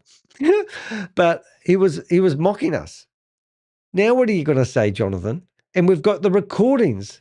And now, not only that, it just gets better and better. Is there a word such as better and better? Jonathan Mason, you're trying to weasel out of this one. You are so far that you will need rope on a soap in the jail, or you're going to get a massive fine. Yeah, don't drop the soap in the jail. Just saying. Not that I have experience with that sort of thing. Susie, I've lost count. Susie's putting up all the co-conspirators' name. We've got a file on each of them. We've got photos, screenshots, documents. We've got Alex Bianco. What's his name? Bianco? Bacallo wrote out an invoice for $400,000 for some merch. The merch we found out would be worth $100,000. The $300,000 profit was a bit of a backhander, we believe, for referring people into Goliath Ventures. That went off to the IRS. And then we've said to the IRS, might be a good idea to have a look at such and such as bank account details to see what he's been doing with his money. Because here's an invoice that we believe is bogus. And I won't tell you more about that because it might be used in discovery. And it's just exciting for us now I mean, at the end of the day, they might recover some money from these people, but it's just a tragic thing that's happened, and we just don't want it to happen again. So we want to create as much awareness as we can. All right, let's read this, baby. Otherwise, we'll never get it done, and I'll be talking too much. All right. Jonathan Mason and the solicitation allegations. The separate filing involving Jonathan Mason adds another important layer to the broader picture because, once again, the plaintiff is attempting to establish that Mason was not simply adjacent to the business, but was allegedly actively involved in soliciting investments and reassuring investors. The filing repeatedly paints him as one of the key investor-facing figures inside Goliath Ventures Inc. during and the alleged collapse phase. So I'm assuming the whole time. Yeah. So he was actively involved. He was everything. He's part of From the beginning to the end. Yeah, he's not like the window cleaner. He comes in every month on a Thursday and cleans the windows and leaves. He's outside on the street telling people to go up to the offices dressed in window cleaning gear. And then he goes, I'll get the paperwork for you. He fill this out. And then he gets a commission for referring people. He's not just the window cleaner. It just gets worser and worser. And I know that's not a word, but I quite like saying it. Anyway, according to the complaint. The allegations against Mason include claims that he personally solicited investments, represented investor funds as liquid, accessible, and insured, earned commissions tied directly to investment accounts, introduced investors to Christopher Delgado, and participated in post-collapse reassurance efforts. Taken together, those allegations are significant because they attempt to position Mason not as a passive observer, but as someone allegedly involved in both the recruitment and retention of investor capital. Wow. One of the most important aspects of the filing is the repeated focus on commissions and transaction-based compensation. The plaintiff repeatedly highlights allegations that Mason earned compensation tied directly to incoming investment funds. That matters because motive becomes easier to argue when compensation is directly linked to recruitment and capital inflows. In simple terms, the more money coming into the operation, the more financially beneficial the arrangement allegedly became for those bringing investors in.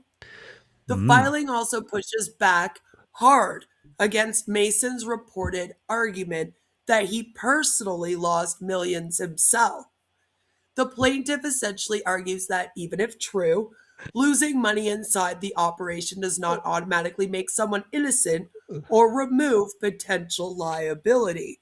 In fact, the filing suggests the opposite may sometimes occur in collapsing schemes.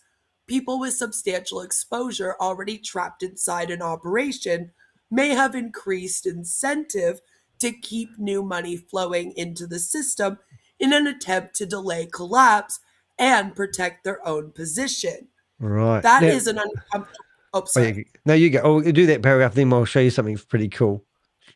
All right. That is an uncomfortable reality many people struggle to understand, especially victims looking for simple good guy versus bad guy explanations.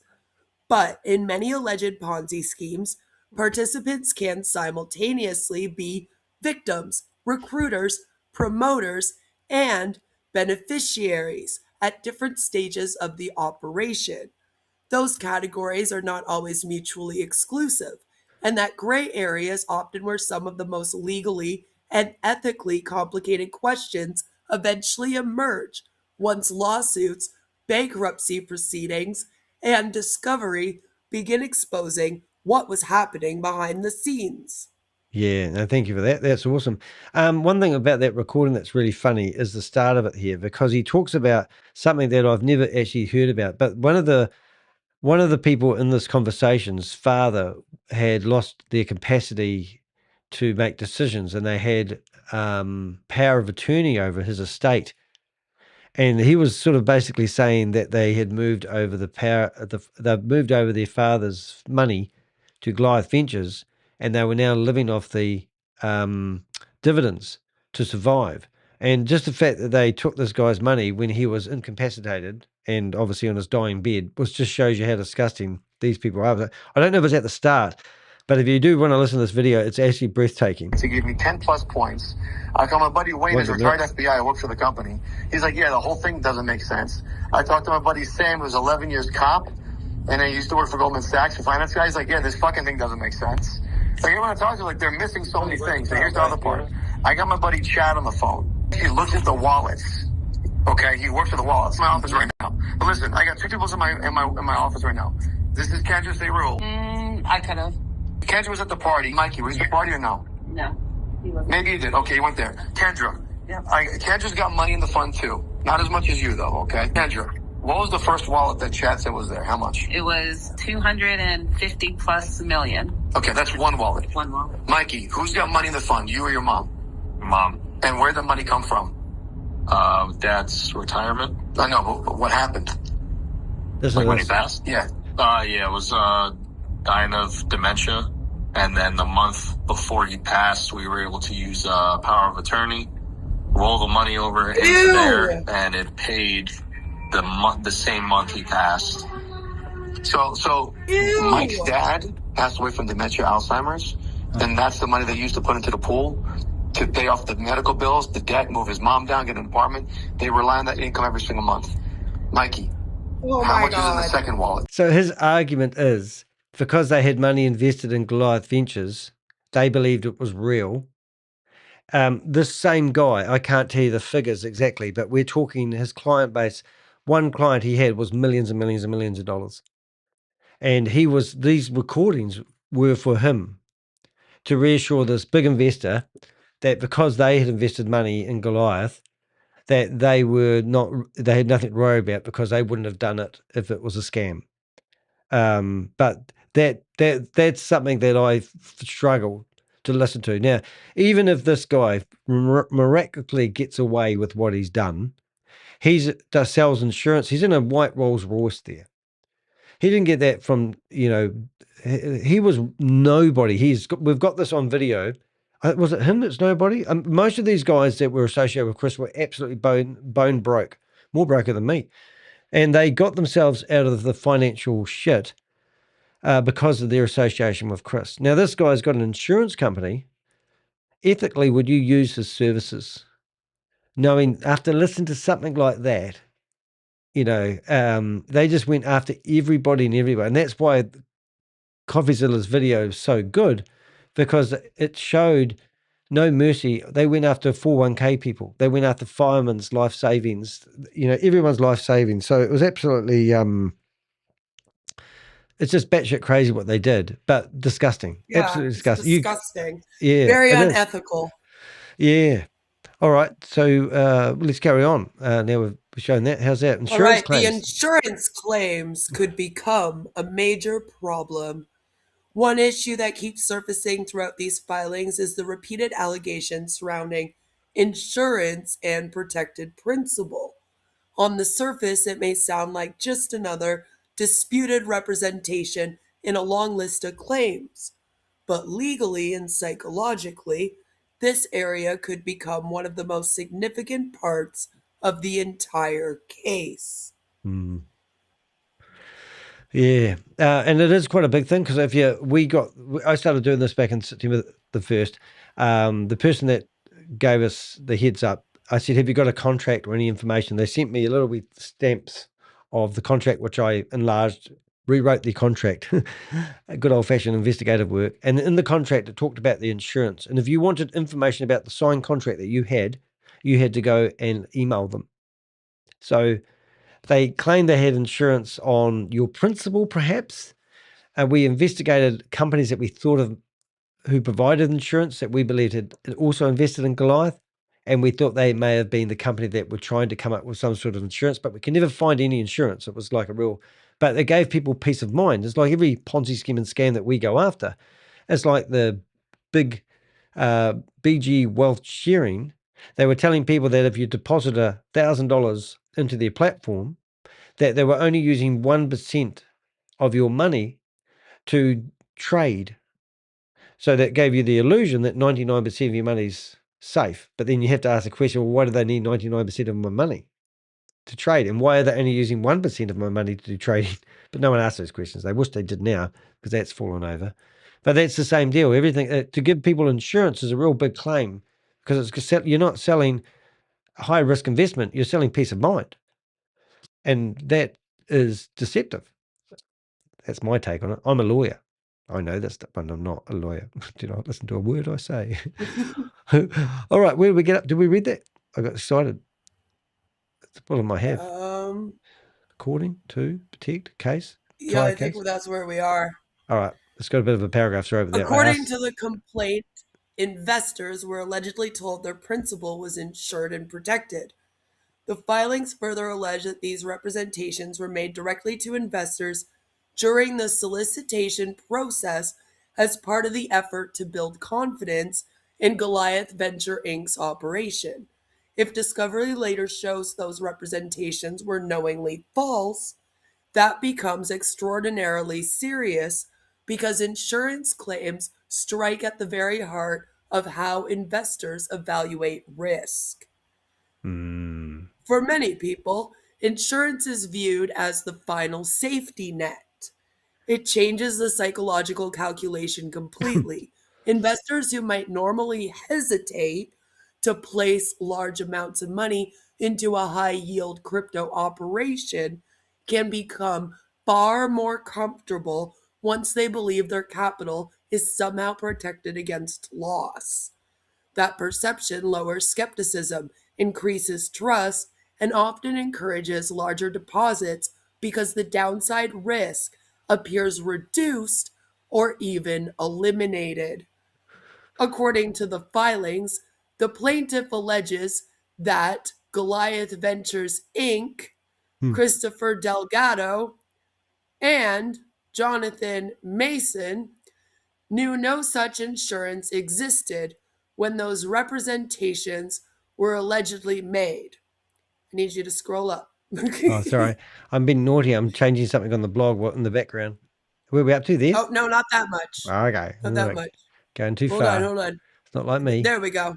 Thank you. If that allegation is eventually supported through discovery, internal communications, or testimony, it could become one of the clearest and easiest fraud narratives for regulators, juries, or investigators to understand.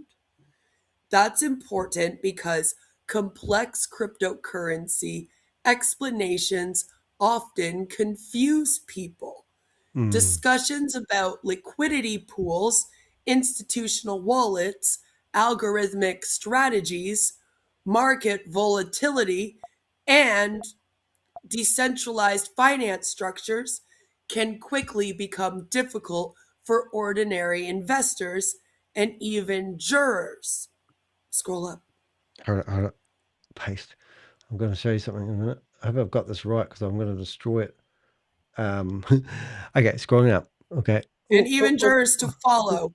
But Oh. insurance claims are different. They are simple, direct, and binary. Either investor protection existed or it didn't. And that simplicity is often what makes alleged insurance misrepresentations so dangerous in court. Jurors do not need to understand blockchain technology to understand what it means when people are allegedly told their money is protected. If those protections never existed, the legal and ethical implications become much easier to communicate in a courtroom than complicated crypto jargon ever could. Yeah, that's cool. What I'm doing in the background, guys, I'm being very naughty. I'm doing my housework, but I got rid of all the acronyms because I'm doing my head in. So if I hit refresh now, it's either going to destroy this whole video, or actually, what I'll do is I'll actually open another tab just in case I have destroyed it. But I did a search and replace. Oops, still there, and then we should be able to come down to somewhere. Where were we? Insurance claims. See? And now we've got the full name. Yay! I just find that easier. I'll be honest. So in the meantime, we'll stay here. But unless you want to, well, I'm going to refresh it because I noticed you read it out loud. That's better. I'm happy now. I hate acronyms. I do my head in. I'll do a talk about them one day because I did a Toastmaster speech all about using acronyms. Yeah, I think we're done this section though. We have? Yep.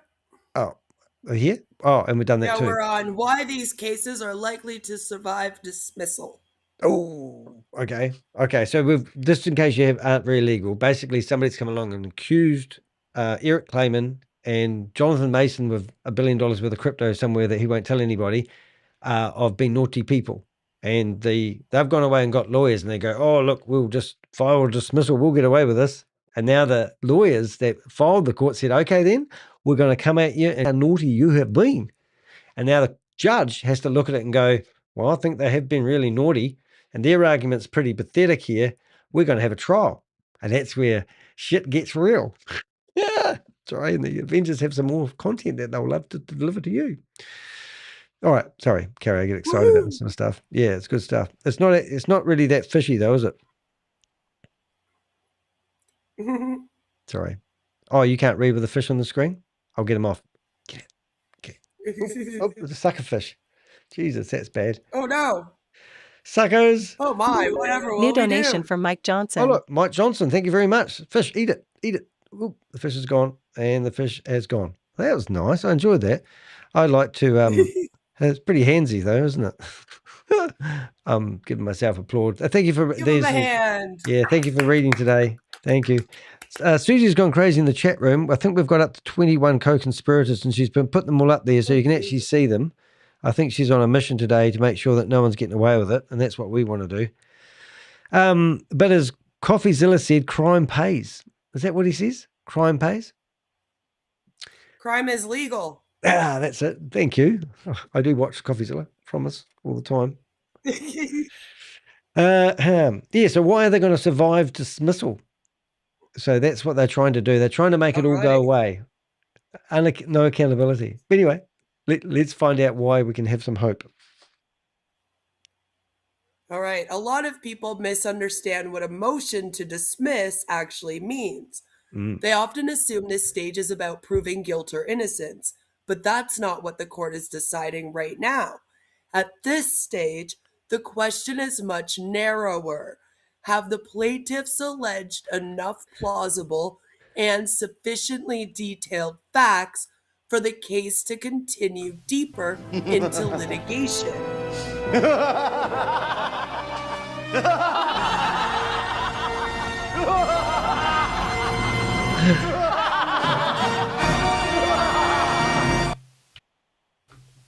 Let's go again. Stop it. All right, carry on. They wanted you to continue, apparently. Oh, sorry. Yeah. Yeah, it did. It carried on. That was exciting. I quite like that. Just saying. Anyway. All right. That is a much lower threshold than proving fraud at trial. Reading these filings objectively, the plaintiffs appear to understand that distinction very well. The complaints are not built around broad emotional accusations or vague claims that something felt wrong. Instead, the filings repeatedly identify specific dates, specific phone calls and communications, specific speakers, specific alleged misrepresentations, specific motives and financial incentives, specific investor interactions, and specific follow-up communications allegedly designed to reassure investors. Oh, they're so cooked, aren't they? They just really are absolutely toast. I mean, I don't know what will happen to them. I kind of hope, I still believe in karma. Do you believe in karma, Queen of Karma? I know, but I just think that good things happen to good people and bad things happen to bad people eventually. Right. Now, is this too wordy? That level of detail. Oh, sorry. No, you're right. That's right. Carry on. You're in charge here. That level of detail matters because fraud allegations are generally held to a higher pleading standard under Rule 9b. In simple terms, courts typically require plaintiffs to explain the alleged fraud with specificity. Wow. The filings directly address this issue by arguing they have adequately pleaded the who, what, when, where, and how of the alleged conduct rather than relying on speculation or conclusory statements. Now, that who, when, what, where, how, Judge Judy, I watch every single night, right? She says that quite a lot. So is that actually a legal terminology that they use? Oh, no, she says shoulda, coulda, woulda. That's the one I'm thinking of. Excuse that. I must watch her more religiously. But yeah, so they plead the who, what, when, and how allegation conduct rather than relying on speculation or conspiracy statements. That's not conspiracy. That's what. Conclusory. Being conclusive. Well, I reckon conspiracy might be a better word. Maybe we should. All right. That's why I've got you reading today. Thank you very much. I'm enjoying it. I'm lapping this up. Thank you very much. It's Johnson. From my perspective, that is one reason these filings become dangerous for the defendants procedurally. The plaintiffs are not simply alleging that Goliath Ventures Inc. collapsed and people lost money. They are attempting to build a document how specific individuals allegedly communicated with investors, what representations were allegedly made, and why those representations were materially important to investor decisions. That does not mean the plaintiffs automatically win. The defendants will still have opportunities to challenge the allegations, dispute intent, explain communications, and present their own evidence as the case progresses. But at the motion to dismiss stage, courts are generally required to view the allegations in the light most favorable to the plaintiff. And that is exactly why you got to scroll up. I'm busy doing something. You'll just have to wait. Oh, you can't do it. I'm trying to do something. I'm trying to tell everyone they should subscribe to your YouTube channel, and then I've just stuffed it up. I'll just do it again. See what happens. One. So I was trying to do it multiple times. Queen of Karma. 2. So if you haven't subscribed to Queen of Karma's YouTube channel, it would make her day. Makes mine. Too much. We must be here, are we? Are we listening? If the court No, just allows. a little bit too much. Oh, too much? It's not like me. All right. All right. And that is exactly why detailed pleadings matter so much. If the court allows these claims to survive dismissal and proceed into discovery, that is when the real pressure begins.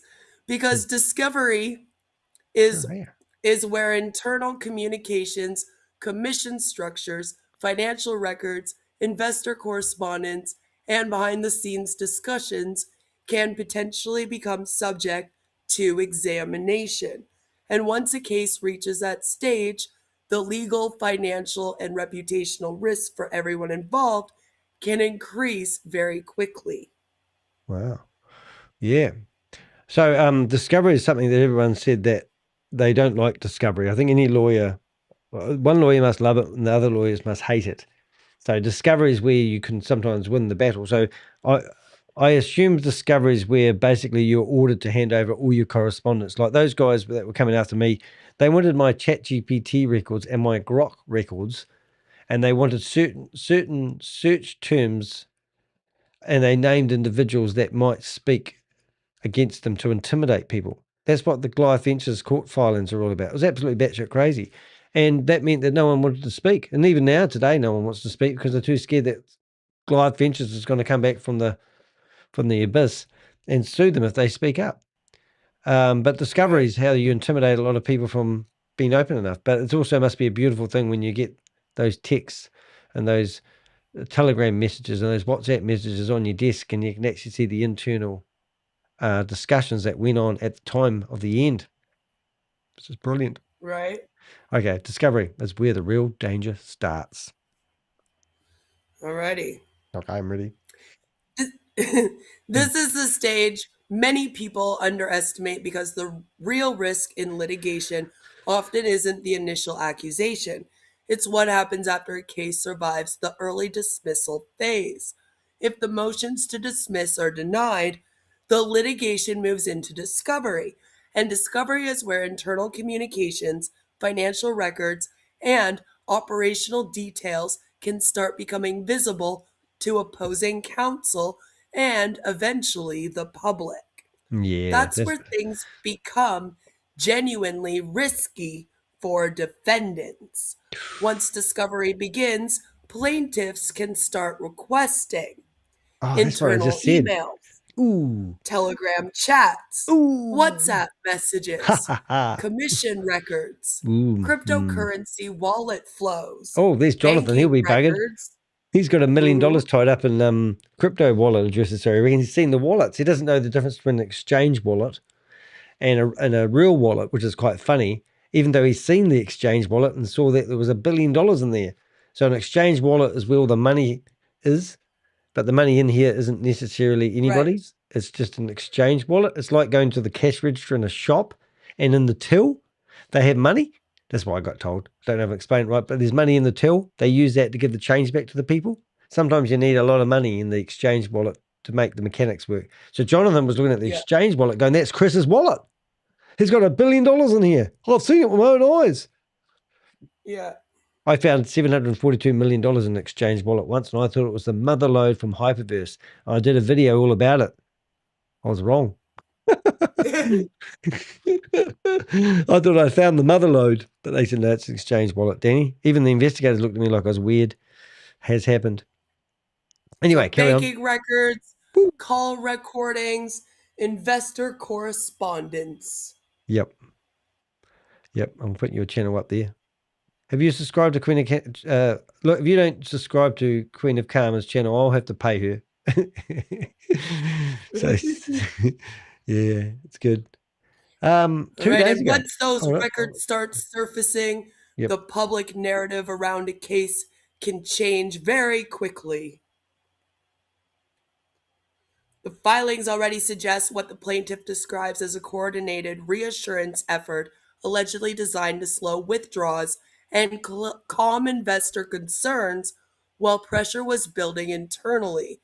If discovery later uncovers internal communications supporting that theory, for example, discussions about liquidity problems, withdrawal delays, reserve concerns, or coordinated investor messaging, then the legal and reputational consequences become substantially more serious. Yeah, it sounds like you guys are really buggered, eh? Yep, carry on. Cool.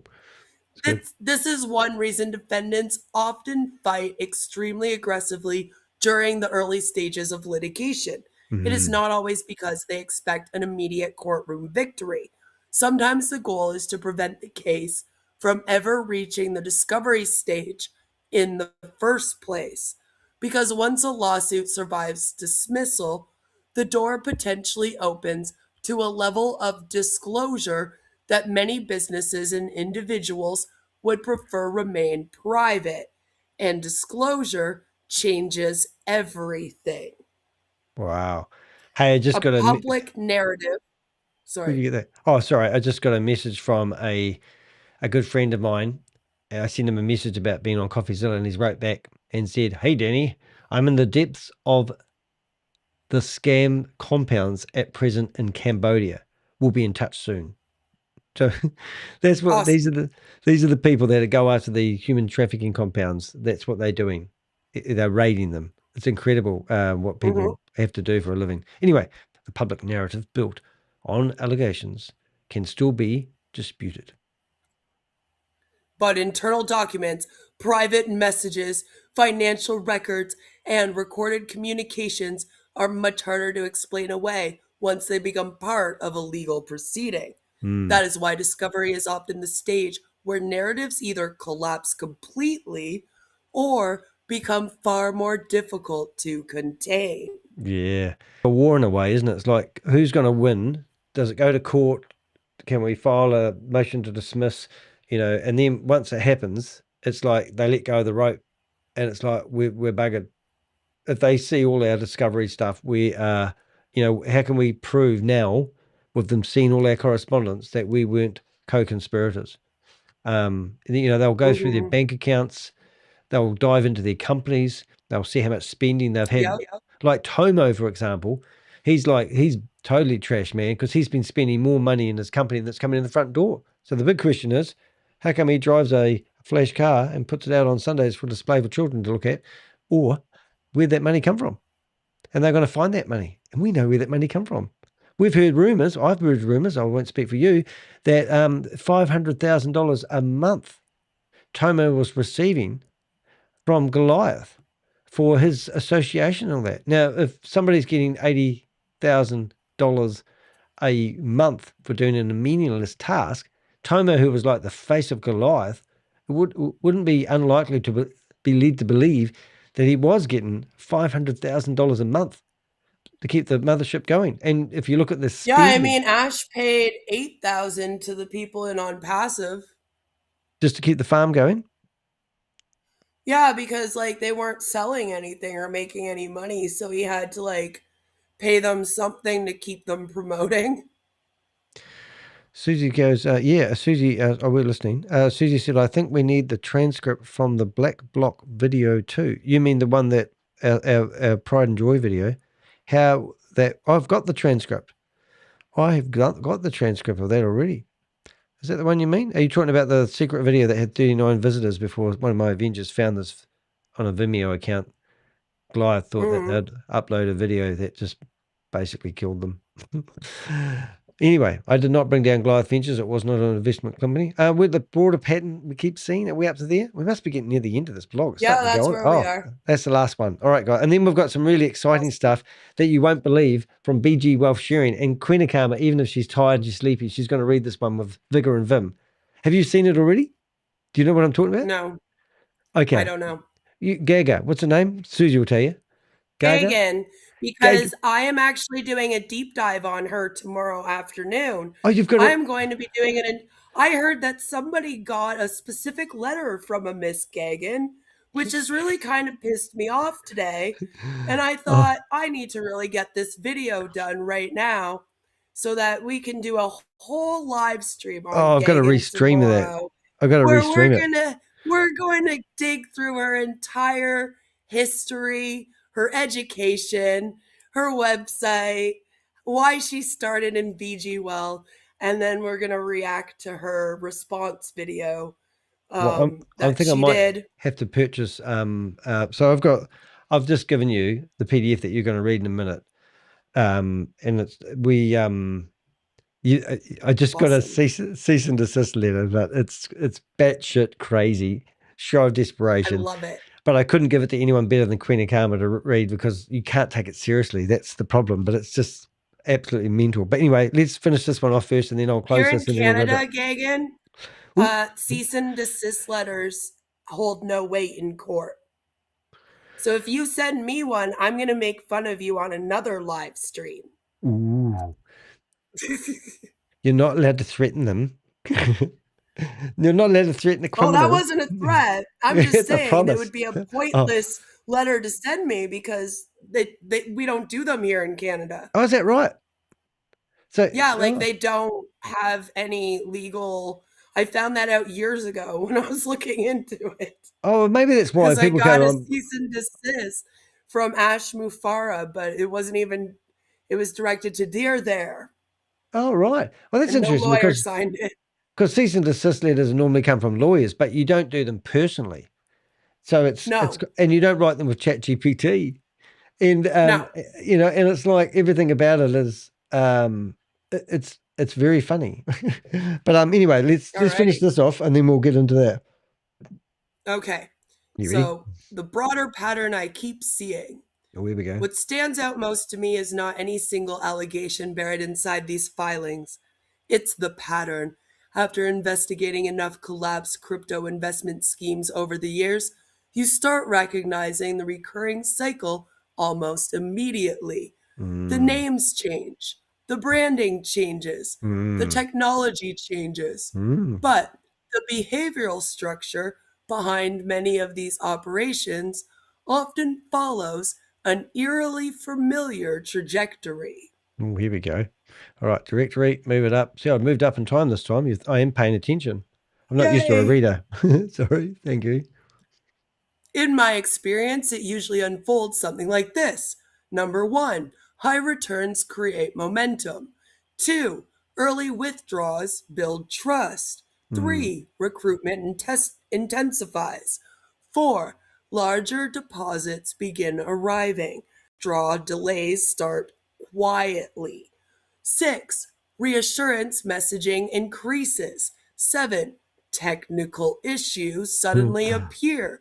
8, legal or compliance explanations emerge. They're the only ones that have it. 9. Sorry, carry on. I am listening.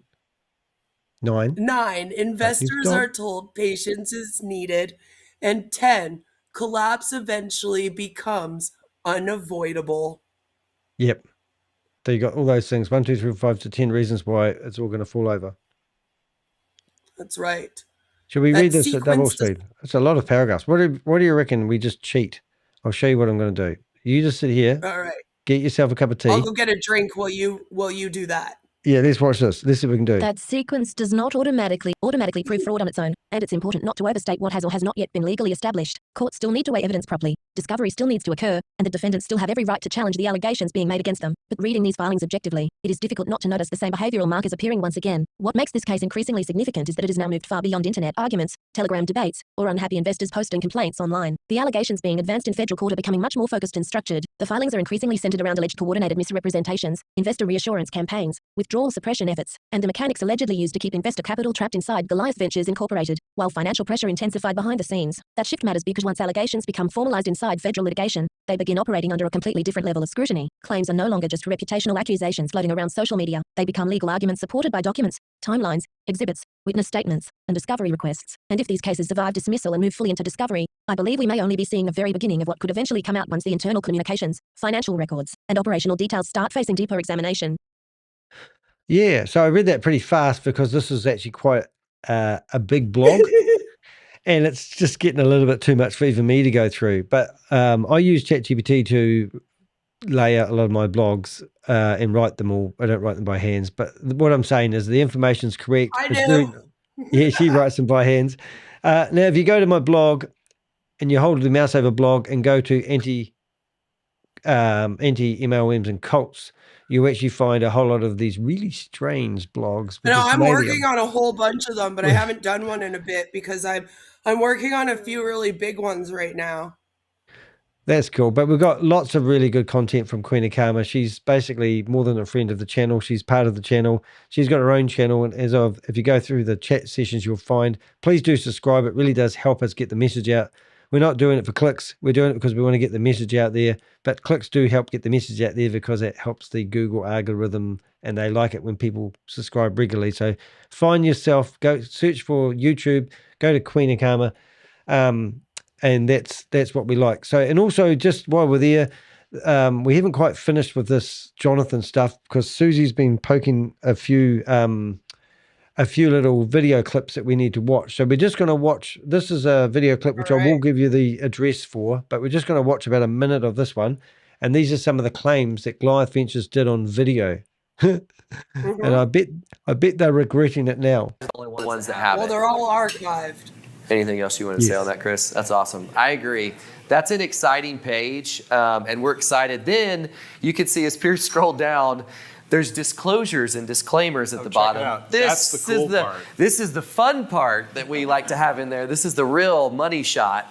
Obviously, these are the things that we put in that make everything compliant. There's another piece I wanted to show to you because it's very close to being able to roll out and be partner friendly.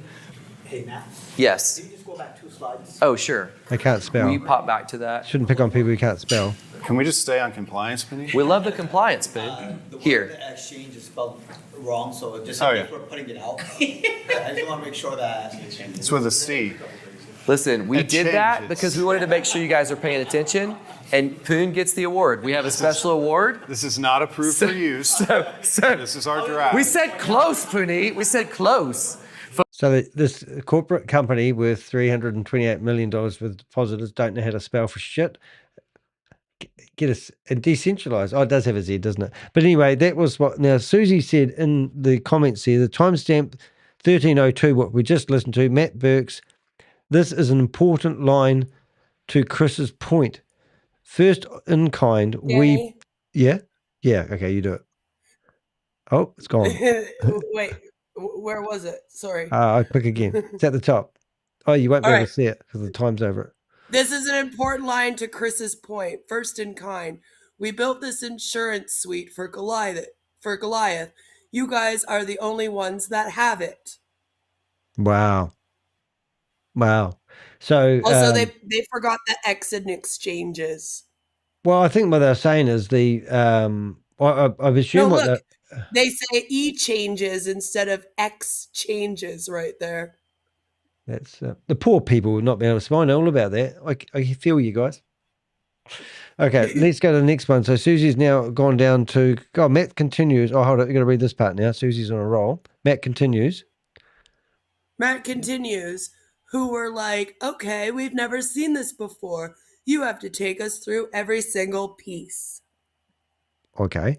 And so Susie's knowledge has gone from top tier.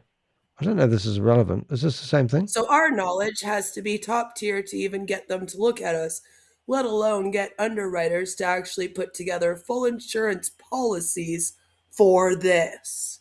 Yeah. And then Susie says again, she's busy today. She must have it all pre-rehearsed. If you think it's hard to sell a partner to give you money, it's real hard to sell an underwriter to an insurance company. Wow, they're talking about the insurance companies.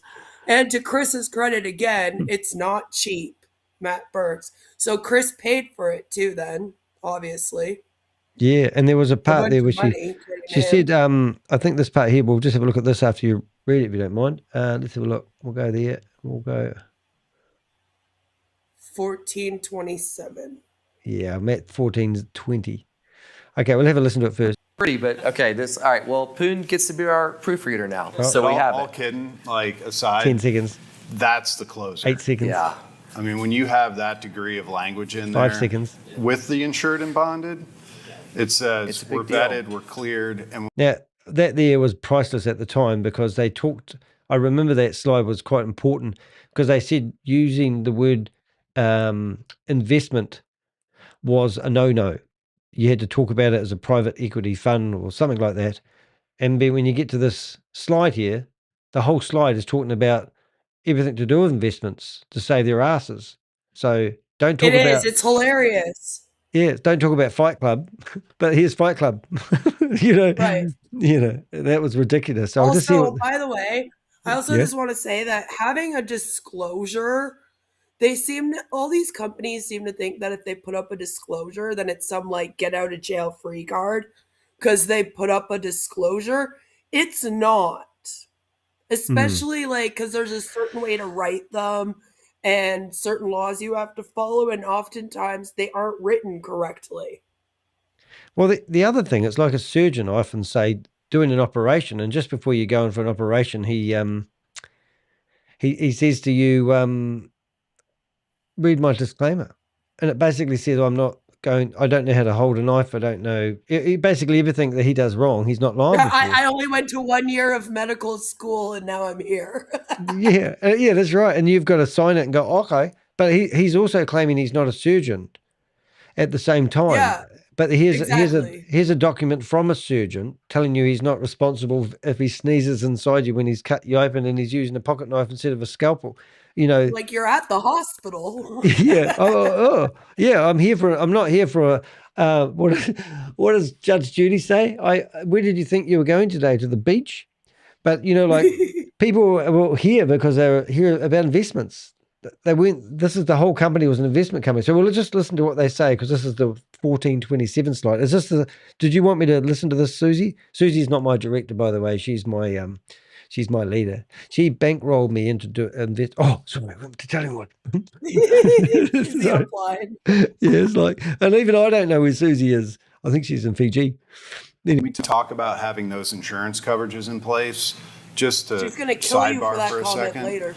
Like, that's a huge deal. Big deal. We sat with the underwriters at the insurance companies who were like, okay, we've never seen this before. Yeah.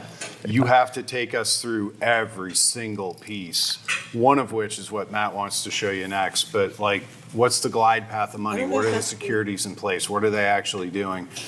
So our knowledge had to be top tier to even get them to look at us, let alone get underwriters to actually put together full insurance policies for this. If you think it's hard to sell a partner to give you money, it's real hard to sell an underwriter to An insure. insurance company to insure Like something to insure they've this. never seen And to before. Chris's credit again, it's not cheap. You probably would that assume was this. it. This insurance is very expensive. It's New very donation expensive, from and May. it's pretty much Thank you, for May. partner confidence. That's literally the reason he's spending this money. So very, very exciting. So I don't know if you guys have seen this. This graph that they bring up next is CoffeeZilla actually submitted this to his whistleblower complaint. I don't know they actually bring it up. And then when the feds... I don't think this is mainly... Oh, yeah, no, they might. It just Oh, no. flashes for a moment, though. Oh, you've done this. But I've watched this video 4 times. And if you actually haven't watched this video, honestly, it's breathless. It's breathtaking. Because we sit Susie here... and I were talking the other day. We were like, I think I've watched this video like 8 times. It's insane because actually you would never put this out there in the public arena. And Matt Burks and Piers Curry are talking like they're brokers or regulated financial advisors. Matt Burke left his job 3 years prior as a regulated financial advisor, hasn't got a license. and then started No, promoting. his license ended, didn't it? Yeah, 3 years ago. And now Yeah. he left his job to work for Goliath, and now he's running another Ponzi scheme. And if you haven't been keeping with current events, CoffeeZilla video, this guy's in deep shit. And if Piers Curry or Matt Burks isn't in prison, I'm going to eat my hat. I've already eaten my hat last time I got it wrong, so that doesn't really matter anymore. But it's just absolutely batshit crazy. So what we've done, we will just square up this because I know it's getting late for you. We need to go. If you're on my website, you will find the blog that we just did today. All the text is all here. You got me dressed up as a grumpy lawyer, otherwise known as Judge Judy, and you can go through and watch the video. I'll cut it up, but we like to sort of finish it here so that I can cut this off, and we're going to just have a wee bit of fun. I just want to show Queen of Karma something I received because I want to see her reaction, because you haven't read it, have you? The cease and desist. Queen of Karma, you there? Oh no, I'm bringing it up now. Oh, right. Oh, good. Oh, that's good. You'll be able to read it. I was literally bringing it up as you were talking. Oh, no, that's going to be good, because what's going to happen? Oh, the dog. I would say the dog's ready, him. Oh, it's not even that long. Okay. Yeah, I would go pick him up. It's 2 hours, so he'd be ready. They haven't sent me a text, so Pixel's having a haircut, just in case you're wondering. I need a haircut. So what, sorry about that. So guys, so what I'm sort of saying is, let's watch to see how it unfolds with Eric Clayman and Jonathan Mason.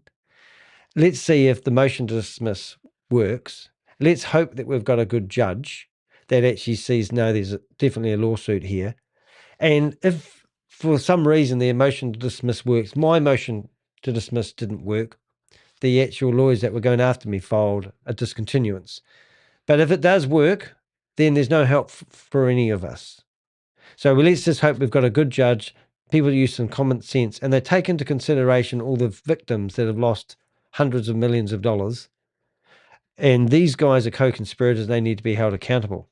So I hope you enjoyed the video, and we'll see you guys at the bottom of the cliff. No, we won't. We want to see you guys at the top of the cliff, and you want to start listening to my team of Avengers. Thank you for watching this video. See you in the next one. Still here. Now, are you ready for some fun?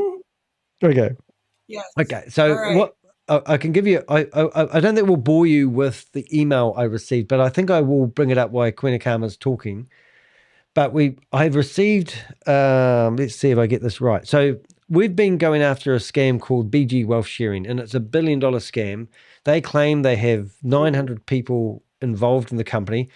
We don't believe that number's true, but they always use big numbers to give it great grandeur, and everyone's doing it, so you should do it too. They were all told to invest a minimum of $500, but everyone's investing $1,000, so you should do it. The maximum they theoretically could invest was $5,000, but if you went and registered your children, your cat and your dog, you could register, as long as you had an ID for your dog, you could theoretically sign up and create multiple accounts. And their dream is within 8 weeks, your money would double. And if you recruited people, you would get a ton of money in. And there was multi-level marketing. I think there was up to 12 different levels. And we've found some top recruiters. One of them claims that he's taken out $600,000 already.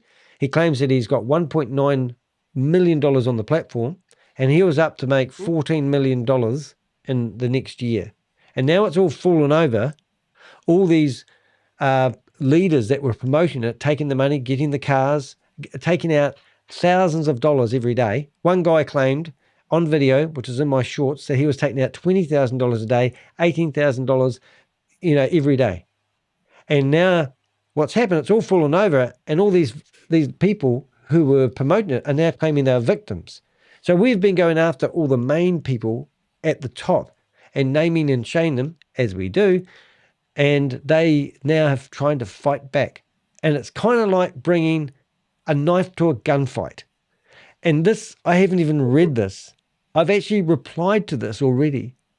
And while Queen of Karma's going through it quickly, I'm going to be accused of all sorts of terrible things. And you can't. You want me to read it? I think so, but you've probably got it you've probably got it there in front of you, haven't you? So you can read it quite quick, more comfortably. Yes, I can read it. Yeah, okay. I'll just get rid of this here, and I'll put the words up. I'll just hide sidebar. Does that work? Yep. and I'll try to keep up with you. But this is going to be a goodie, guys, and this is fun. Yeah, sorry. Most people don't think cease and desist letters are All fun, right, but I do. we All right, ready? Okay. All right.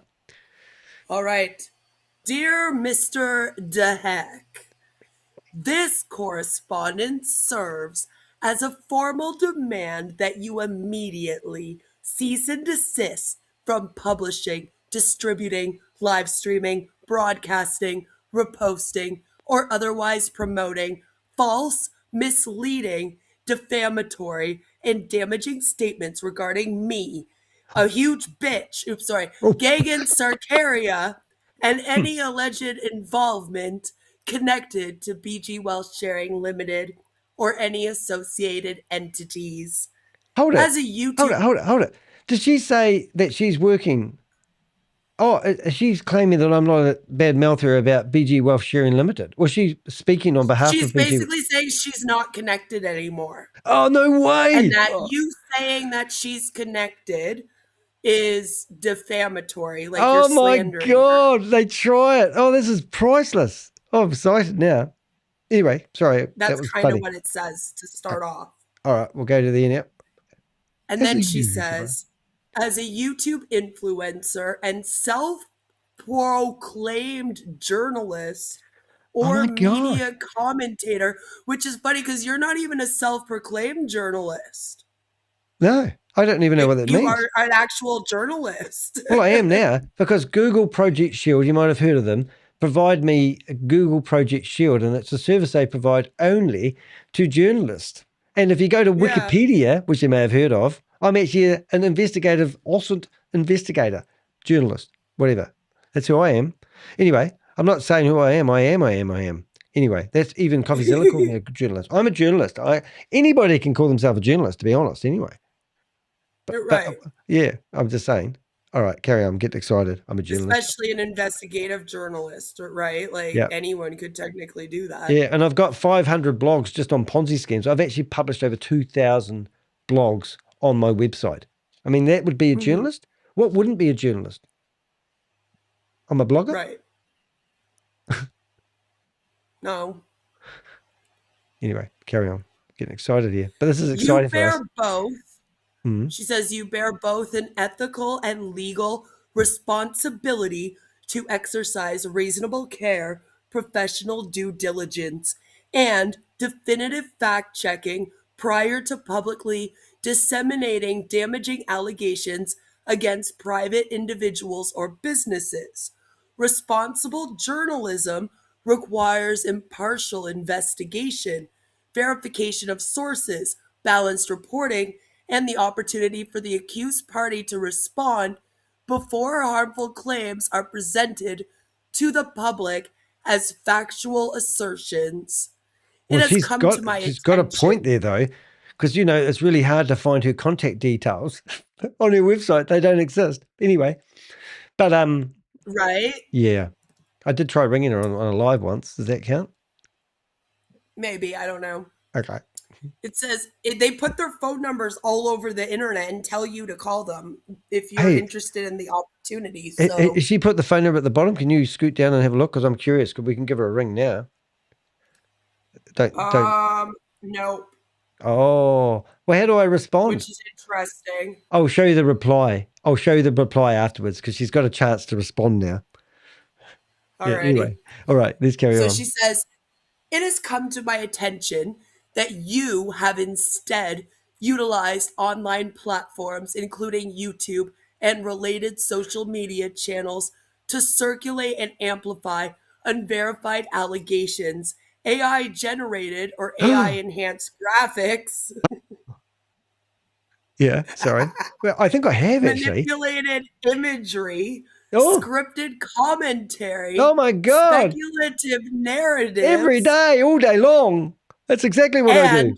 She's on to me. Defamatory insinuations without conducting any legitimate investigative communication with me whatsoever. I don't have to talk to you, bitch. Yeah. Your I tell you, LinkedIn is public. I wake up in the morning. She obviously doesn't know what awesome investigations are. But I wake up in the morning and I shut my eyes and I go to my laptop and I go, enter. And all the research is there, all the images are there, and then I just publish. That's how I use AI. And then look at me now, nearly 70,000 subscribers later. I have built a channel out of just using AI with no thought, no consequences. No one stopped me. I'm a reckless individual. I mean, so anyway, I quite enjoy what I do because I just press one button and use AI. And you know what the ironic thing is?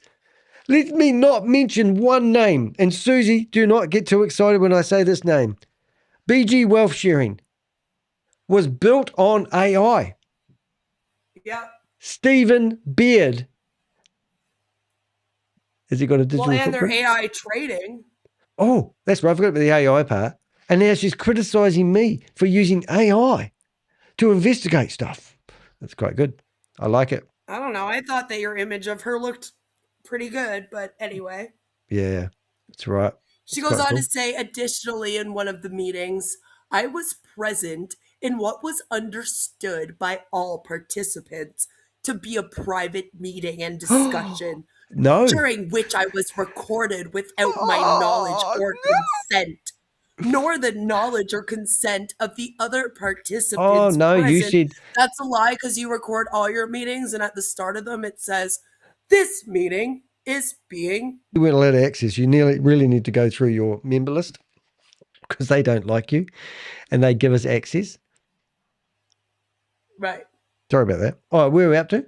Are we up to? And then she says, portions of that recording appear to have been selectively edited, manipulated, mischaracterized, oh my God, and presented in a misleading manner that does not accurately reflect the full context or substance of the conversation. Well, that's funny because I do long form content. I just don't do that. Distribution of fabricated, altered, or deceptively edited recordings while portraying them as factual and complete representations of events is both misleading and damaging. Your continued promotion of such content contributes to false public narratives, reputational harm, and intentional public deception. That's all a lie. Well, it's a bit rich, really, because I do long form content and I didn't need, I played her video, you know, and it's not. Well, she seems to be upset about the event. Like, she's acting like you edited the video of the event. But when you originally streamed that event in Salt Lake City, Utah, it was live. Oh, but the funny thing is she talking about that? Is she talking about that? Yeah, because she's saying right now she is, because she mentions event as well. Oh. I'm actually trying to find her email. This is really pissing me off. I think I found it now. Oh, I found it at last. Oh my God, that was hard work. Oh, goody, I found the email. So that's the email I received from her. I'm just wondering if it's the same as what you're reading. So while you're reading, I'll figure out whether she's cut and pasted it and also sent it as an attachment. That's what I'm trying to figure out. All right, she says, at no time have you requested a face-to-face meeting, a formal interview, a direct statement, a one-on-one conversation, documentary verification, or any meaningful opportunity to address or clarify the allegations and narratives being presented publicly, rather than engaging in responsible reporting practices. Your content appears designed to encourage sensationalism. She's going to say that. Sensationalism, public humiliation. Oh, definitely. Online harassment. Oh, I don't know about that. Only if I get a phone in front of me. Reputational harm. Yep. Well, she hasn't got a reputation of harm. And audience engagement for monetized click-based viewership and financial gain. Because speaking out about scams pays me about $50 a month if I'm lucky. What's the where are you up to? What's the last first paragraph you started? Because I'm lost now. Oh, no, it must be down here. Then. I'm near the end of page 2. Oh, I can't see page your 1. actions demonstrate. Oh, hold on, here we go. What's and this then there's number? bullet points. I'll see if I can hold that. Was that going to let me do it? No. Bullet right points. there. Your actions demonstrate. Yeah, cool. Thank you. Right, there we go. Just for our readers. That's where we are. So, your actions demonstrate a reckless disregard for truth and accuracy, professional journalistic integrity, fairness, and impartiality. No, we don't work for the news. We don't have to be impartial. We speak out about scams. Yeah. Verification of factual claims. Oh my God, the scam's falling over. Right. And the significant reputational, emotional, and financial harm that may result from public dissemination of unverified accusations. So she had a 10-minute video the other day because she thought she'd keep it nice and short. And she was trying to calm the farm. And she's telling people she's not going away. She's staying here. She said, I'm Gagan Sarkaria, and I'm your friend. Oh, Gagan, all right. Just like Ashara used to say. Oh, it must be. Awful. I mean, this is so funny. I mean, this is just like, do we take this stuff seriously? Not one bit at all. And I tell you what, she would need a friggin' stupid butt-ass friggin' lawyer to even take this, to even deliver this to me like it was meaning of something, Well, it wasn't delivered by a lawyer, as we'll find out at the end. Yeah, right. Oh, yours it says you are presenting assumptions, opinions, speculation, and commentary as though they are substantiated facts despite lacking verified evidence, legal findings, firsthand knowledge, or investigative authority regarding the individuals you have targeted. Wow. Furthermore, portraying yourself as an investigator, prosecutor, judge, and jury while publicly implying criminal conduct or unethical behavior absent definitive proof may constitute actionable conduct under applicable civil law, including but not limited to gee, I know these words are defamation, libel, false light representation, harassment, intentional infliction of emotional distress, business disparagement, and additional related civil claims. You know, Queen of Karma. Accordingly, you are hereby directed to party in the house. Sorry, get excited. Yep, carry on. Getting excited. Doesn't take much. Number 1, cease all defamatory commentary, publications, back off. I'm backing out of here. And social media dissemination regarding me, a huge bitch, Gagan Sarkaria. Yeah. Number 2. Hey, I don't think it said she was a huge bitch. You added something. Hey. Number 2, remove any videos, thumbnails, graphics, edited images, and AI-generated materials, captions, comments, reposts. How are you supposed to remove the reposts? Hey, this is my income. This is how I make my money. She wants me to stop being a YouTuber. I have to become a window cleaner. I can't do it, Captain.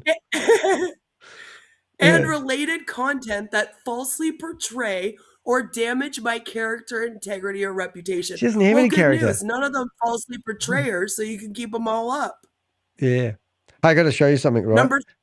Just before you get in there. This is I've just taken a photo of my wall of shame. And these are actually lawsuits that people have tried filing on me in the last 18 months. There's actually meant to be 7 there.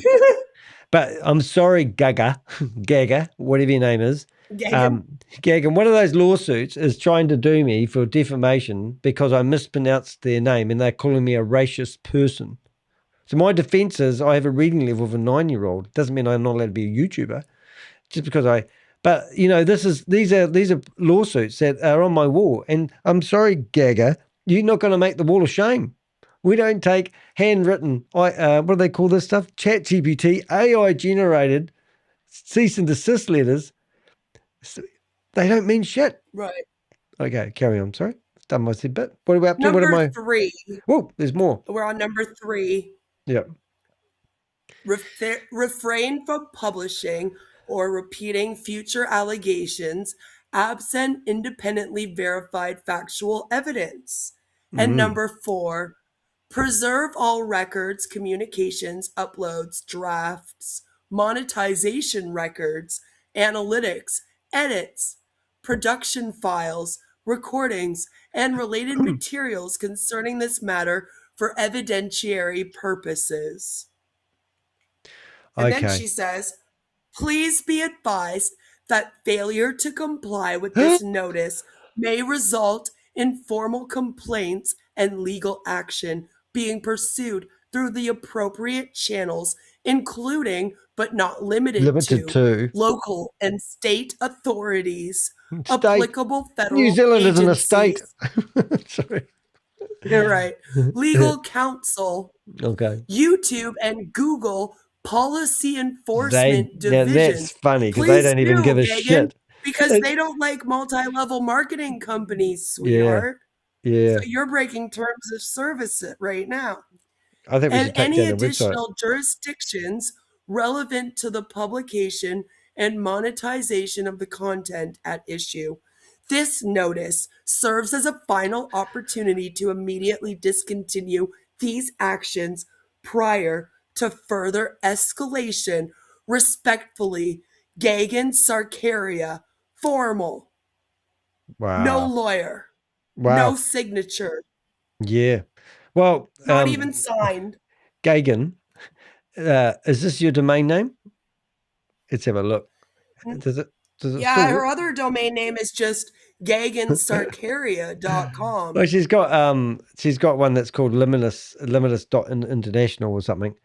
Yeah. But And then she also has her own website where she basically is a faith healing right there, where Yeah. she does like faith healing and Reiki and pretends to read people's fortunes and stuff. she's an And she NLP claims coach. she has her masters of hoopla.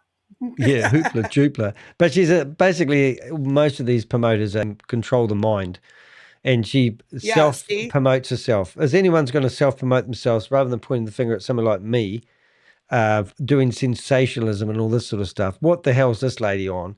A high Yeah, she achievement says that coach. she can heal people by touching them with her hands. Unfold your health. So- Explore Unfold Your Health.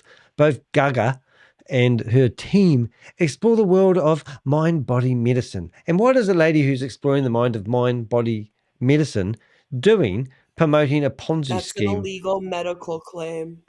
Well, unsubstantiated, unfold your marketing. Let's buy some tea or whatever. But this is... No, so she has a Chefs for Seniors business, Ooh, and then if you go to a .com address, you which ready? is worrisome. You waiting for a .com to go, everybody? We'll get into all of it tomorrow. I've done Yeah. a whole deep dive.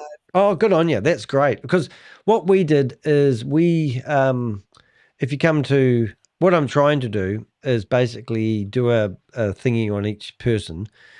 So the funny part was, if you come down here enough, you can see I've done Lee Meadows, and Lee Meadows has got that video removed. Well, her friend has got that video removed.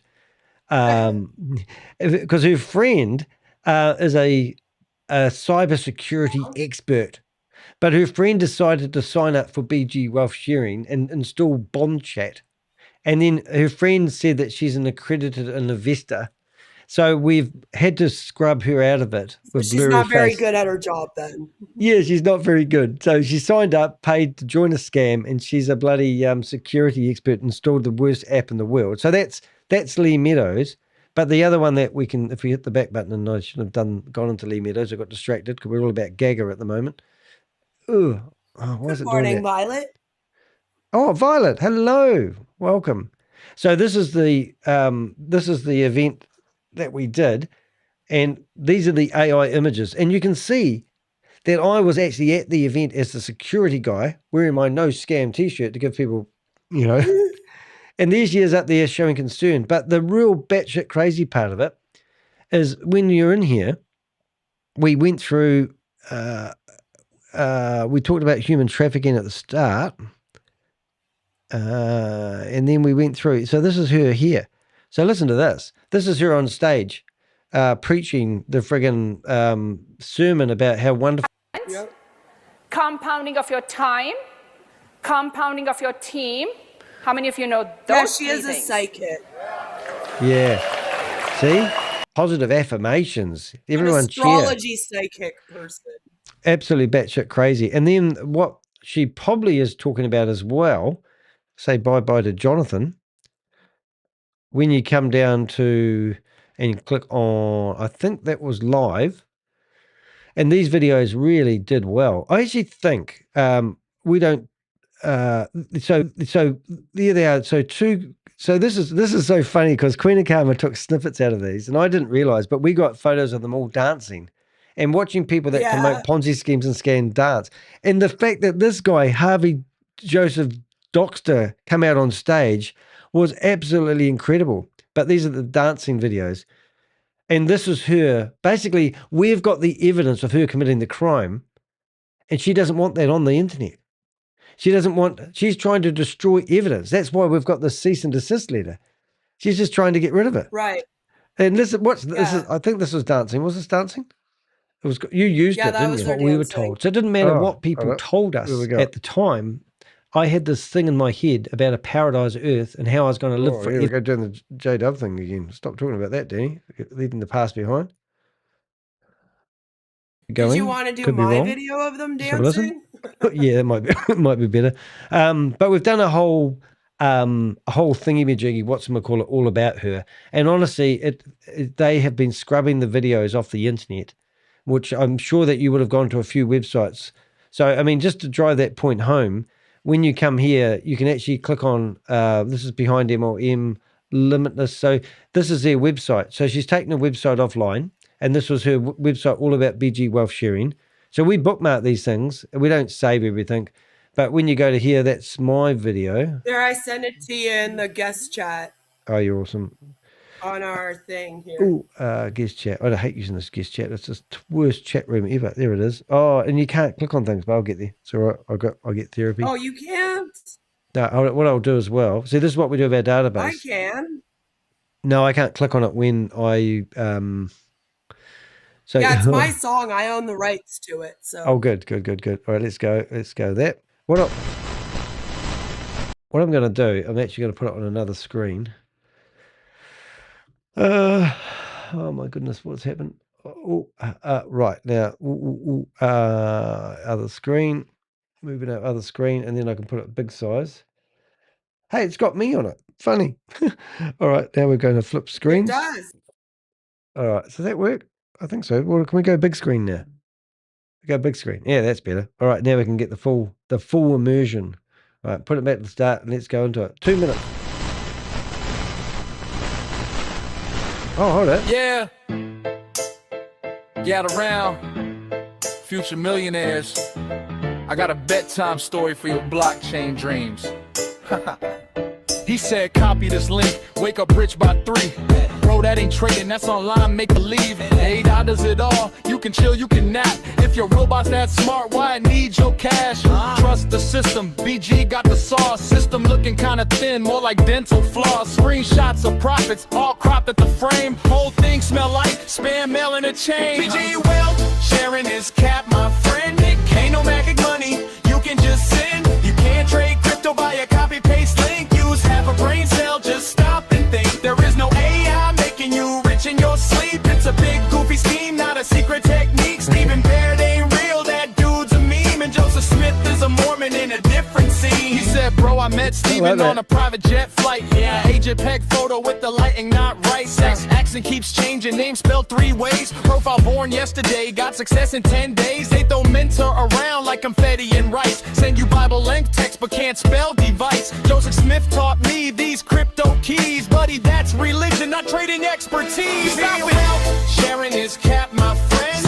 Ain't no magic money, you can just send. You can't trade crypto by a copy-paste link. Use half a brain cell, just stop and think. There is no AI making you rich in your sleep. It's a big goofy scheme, not a secret technique. Stephen Baird ain't real, that dude's a meme. And Joseph Smith is a Mormon in a different scene. If they promise promise you the world just for sharing a code. That's not a blessing, that's a pyramid road. If guaranteed profit in the very first line, only thing guaranteed you get robbed online. Facts. Only guarantee you get robbed online. Oh, that's crazy, isn't it?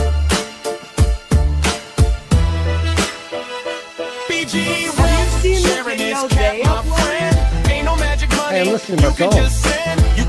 What was that? They uploaded an edit of this event, and the dancing scene in their edit is very different to the dancing scene that you see here. They like filled in people or something. They made it look like the dance floor was like super full and busy. Wow. It was crazy. What I wouldn't mind doing, that was a good song actually. They're quite fun that we've done a whole BG Wealth song ourselves. But, you know, like, you've got to look at this because the sad thing about this, I can't explain it in a hurry, but I can, is all the... Yeah, it's on my channel as the BG Wealth sharing boogie in the video section if you want it. Yeah. The thing is all these promoters now are off promoting other things, which is actually batshit crazy. And I've got a couple of, you know, examples of that, which I were going to do, but I'm a bit tired. But there's... I'll just see if I got there with Susie, because Susie and I had a yarn before we got started. Oh, I can hear noises outside. I can't find it. But there is... Oh, no, I did do it. I've got our chat room. That's right. So I did have a chat room. Here we are. So what we've got is we've got another... So just to give you an example, all the people that were promoting BG Wealth Sharing, this guy has just pivoted straight into another... scam. Arius? And it's all about, you know, getting How do gold. you say that? Oh, well, there was another one in Australia that was very similar. So it is absolutely disgusting. But let's, if I go to my database and let's go to my Ponzi schemes and scams, if I go down here enough, I'll find one that's called Aureus, which was also a gold scam. So they use very similar names to confuse people who have gone from one scam, or that, well, one scam might have more momentum than their new scam. So they use a similar name to people who get confused and think they're invested in the same thing, but they're not. They're completely different scams. But you're going to lose your money either way, so it doesn't really make any difference. But but we go back to, I can't even find it. There's too many scams these days. We have like GGC gold coin too. There's a lot of these gold scams right now. Oh, it's absolutely shocking. I wish I could find it in a hurry, but that scam's fallen over. So they've picked up this scam and done it new. But that's not my point. The point is this guy here, which I want to do a video. I've already downloaded the video. Several people told me that they were able to withdraw. Queen Arlene, my wife, and I were able to withdraw and trade. We traded 3 times yesterday. The system is still working. And what we forget is, you know, when you get information on the internet, This is 11 hours old. BG Wealth had $41 million seized by... you know, crypto geniuses who managed to intercept it on the blockchain. This guy's telling people that they were able to trade, and there's no trading because it's cut and paste trading doesn't exist. The exchange has fallen over. They were never trading anyway. Yeah, and then he's telling you he was able to withdraw, and in the meantime, we've got another opportunity. You should diversify, and that's he's promoting the gold thing, and you're sitting here thinking, oh my goodness. So we're gonna. I've downloaded these videos because these videos won't last long. This is 11 hours ago, and then I've sent them a message, and I said, you have been investigated by the Avenger. Cease and desist immediately. Will be... I didn't even spell that right. I'm going to get that spelling right. I couldn't do it quite, but I said, you have been investigated by the Avengers. You need... Cease and desist. Okay. You need to cease and desist. Assist. How do you do it? Desist. Cease and desist. That's it. There we go. Cease and desist immediately, or be publicly named and shamed. I think I got that right. There you go. But I would be surprised if anyone else can see that. But I'll just check that in the chat room. But you know, from our point of it, who is this F-wit? He's got 20,000 subscribers. How do they buy their subscribers? He's still got 641 views. But he's still got Yes, they 641 do. views. They usually do buy subscribers. You can get them for pretty cheap, I hear. Yeah, but they're all from, third world countries in Pakistan and places like Yeah, but they don't Bangladesh. care when they're doing a pyramid scheme, right? Like I Yeah. know that on Passive even, and like they made a whole bunch of bots. So every Yeah. time someone goes live about them, you'll get like random people just coming in that go, I love on Passive. I love Ash Mufara, like over and over again. So they probably do the same thing. Like, they Yeah. all do it. I just want you to find this other one I'm thinking of, but I can't spell it. Maybe if I search, I can't search for gold. But yeah, it's just sort of crazy how many of these scams. Maybe I haven't got them over here, or maybe that's why I haven't got them all. Talk Fusion, EU One Life, is that still going? VYB. Oh God, it's memory lane when I Vibe look at is this stuff. turned into the iGenius. Oh my God. Right. Fun Saver Network, Our Family. Remember that one? Just like Lev AI is now Nueva. Oh, here it is. Artorias Gold. So here's Artorias Gold, and it's taken. Now that's not spelt the same, was it? Did we? Orata. Go. No, it's People not, told me that they were able to but- draw. Queen Arlene, my wife, and I were able to draw and trade. We traded 3 times yesterday. The system is still working. And what we forget is, when you get information on the internet, it's a catch-22. Unless the FBI calls you on the phone and tells you this is legit, you don't really have a way of really knowing if it's real or not. See how they use. That's incredible. So he's actually feeding people's brain. Weak-minded people, maybe just listening to that. Well, he's using. I believe he's got NLP trading under his belt, but he's feeding your brain on stuff that's wrong. So he's telling you, unless the FBI knock on your door and tell you it's wrong, it's not wrong. So just because I don't even know how to explain this. And listen, I want to do a whole video on this guy. And so I'm glad I didn't listen to the naysayers. We waited. I'm glad I didn't listen to the run, though, naysayers. Danny. It's getting late here. Oh, you go, Gil. But thank you very much for reading that. No problem. Thank you. And don't miss my deep dive on Gagan tomorrow afternoon. So what time roughly? Probably about in between, probably 2 p.m. Eastern. Right. So that's going to be 2 p.m. Eastern is going to be, you're in the morning for me, aren't you? So that's quite cool. So you're 6 hours. So that's, I don't need to know. Just everyone knows what Eastern time is. But you're awesome, and I really value having you in the team of Avengers. We've done the hard yards together. I've pinched some of your friends like Jelly Snack and all that sort of stuff, and Velvet. Velvet's in there now. But yeah, she's so supportive. So really good, everyone. All right, you have a good night's sleep. I didn't get a very good one last night, so I hope you get a better one today. Thank you. Have a good night, everybody, and I'll see you tomorrow. Bye. See you at the bottom. I don't know if we should say see you at the bottom, because that's sort of what we're doing, really. But I just want to watch some of this, because what I'm going to do with this information, I'm going to get this video the transcript from this individual. So the gold that he was promoting, if I just have a look at it there, is a completely different name, isn't it? So it's AUREUS, and the one that we've got is AURATUS gold. So I personally, to me, with my mind, that actually looks very similar. So what I've done is I've actually set up a placeholder for that. I've gone into persons of interest, and then now I've put him in there as somebody who's promoting that. And literally what I will do, and it might be good for me to show you what I do, and you can do this yourself. If I go to this website, so now I go to DeHeck, you can go to deheck.com, go to utilities, and you get a link. So now I'm going to get the transcript from his video, which is here.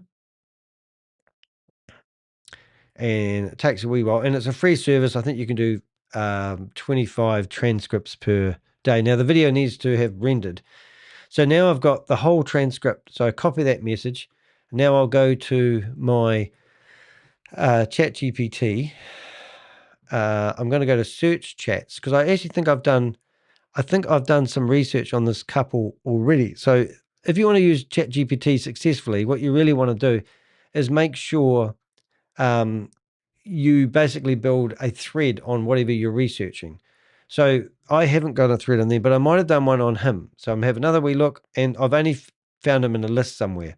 So because he was promoting, it's probably more like a new thread. So now I put their name at the start of it, and I will come along here and I will say, copy the transcript.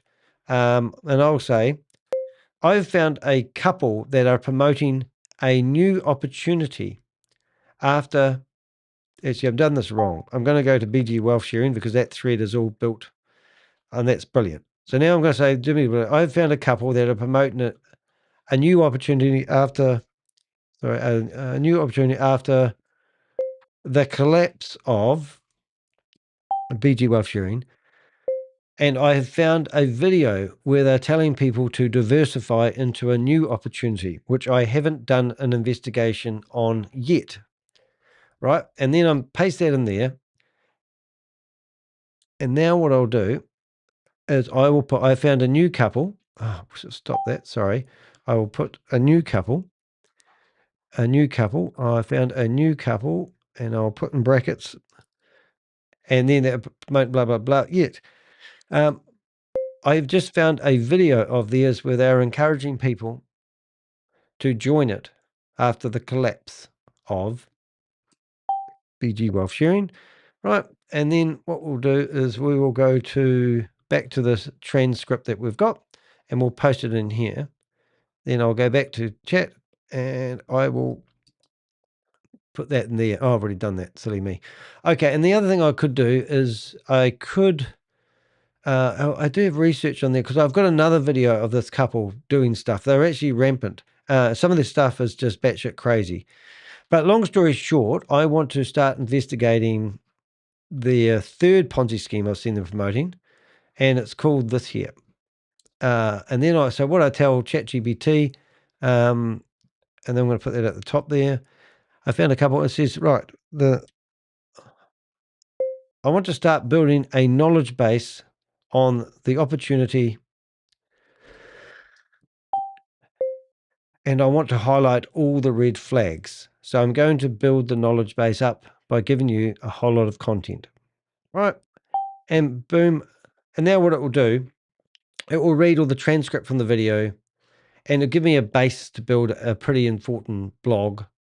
And it will basically go through and highlight all the red flags. Now, if you're researching any opportunities, you can see, major red flags. And this is what the disclaimer says. Okay, listen to this. Post-collapse migration. BG Wealth victims are being redirected into another opportunity. Religious post-collapse migration. BG Wealth victims are being redirected into another opportunity. There we go. Religious/faith framing. Wealth declarations. Miracles. Scripture. Yeshua. And prosperity language used before pitching. Unrealistic returns. Claims of tiny share purchases turning into tens of thousands, then hundreds of thousands in future dividends. Recruitment commissions, 10%. Yeah, so it absolutely is. I want to do a whole set of articles about this couple and about what they're actually doing for a living. And as I mentioned earlier on, I had somebody from the IRS, and I gave them this video. And I also gave them something else about this. Oh, the scam that they were promoting, and asked him for help. How do I stop individuals like this? So hopefully he might start an investigation on these type of people. That's what we're hoping for, because these type of people, look, just listen to this. To the last minute to pay the 12%, but I'm so happy that we did. And those of you who did not, I understand. Some people don't have, $700,000. Like Goggin was level 9, and she, from what I'm hearing, she didn't want to pay that 12% fee. All right. So she had $6 million in her account, but she had to come up with. Okay, so he's claiming that Goggin, who's just sent me a cease and desist letter, had $6 million in her account. Okay, so Goggin would have had to put in $600,000, $700,000 into BG Wealth Sharing to potentially be able to withdraw her money. Now, every single person that claims they have withdrawn their money from BG Wealth Sharing hasn't taken all of it out. They've just managed to get their seed money out, apparently. Now, you might think but that's a mathematical calculation that the scammers are using, that if they let enough people know that people are getting their money out, then a feeding frenzy starts and all the money comes in and they'll shut it off. So these guys here are saying a bunch of lies to mislead people. And it honestly is just absolutely disgusting. So here he is. I heard that she had 3 million. Now we hear that she's got 6 million. Now we hear that she's what? With 700,000. People like that, I feel like the owner, the company, the ownership, Stephen Beard, they should find a way to help her out. You know what I mean? You know, this is so stupid. I just can't. So I've got to do a video. I'll see what's happening tomorrow and whether I get a chance. I haven't had much sleep lately because of all the cool things that's been happening with CoffeeZilla and all that sort of stuff. But I just want to do deep dives on these individuals in future. And that's basically what I'm going to work on. But as I showed you, we can start a basis on here. So now what I'll do is I'll go through the other videos that we've got on this individual and we'll load them into ChatGPT. And then what we will do is we will use ChatGPT to give me a psychological breakdown on the techniques that this guy uses to get inside your head.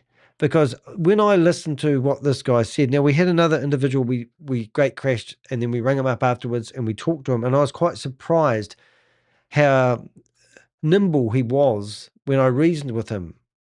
And he was asking me at the end of it, well, was there any, investment opportunities that I could promote that aren't scams? And I'm going, no, there isn't. Anything that offers a 0.5% or 1% or 1.5% per day return on your investment is not real. There's no such thing. But these guys go from one to the other. And this guy is a scholar with words. And his wife and him, they might live in a nice house, nice car. He claims in this video that he's been bankrupt twice, homeless twice. And now he said, but this one's different. And what do you mean to go? I mean, so I get all that. But those who paid it, I mean, that's a lot of us. Everything's back to normal again. So what I'm saying is, I learned this from a mentor. Look, he looks away when he says that. If you look away when he says that, that means he's lying. He said, believe half of what you hear. No, believe none of what you hear and half of what you see. Because your eyes can deceive you, all right? So the main thing I want to address, though, is the panic. Everybody was panicking. I'm like, most of the people that panicked, I talked to them. They said, Jimmy, I don't have anything. I have nothing. I don't have $100 to my name. I put my last 2,000 in this. And I said, well, you didn't try to get involved with some real estate? Did you diversify over here? Did you put money in other crypto platforms? And they said no. And that was the panic. Well, if you talk to a really wealthy person or a successful... He's going to say Warren Buffett. He's going to mention Richard Branson. These guys, their speech is always the same. So this guy's going to be a project of mine. And I just think this guy has got to be held accountable. Now, I come back here tomorrow and this video will be gone because these guys live in fear.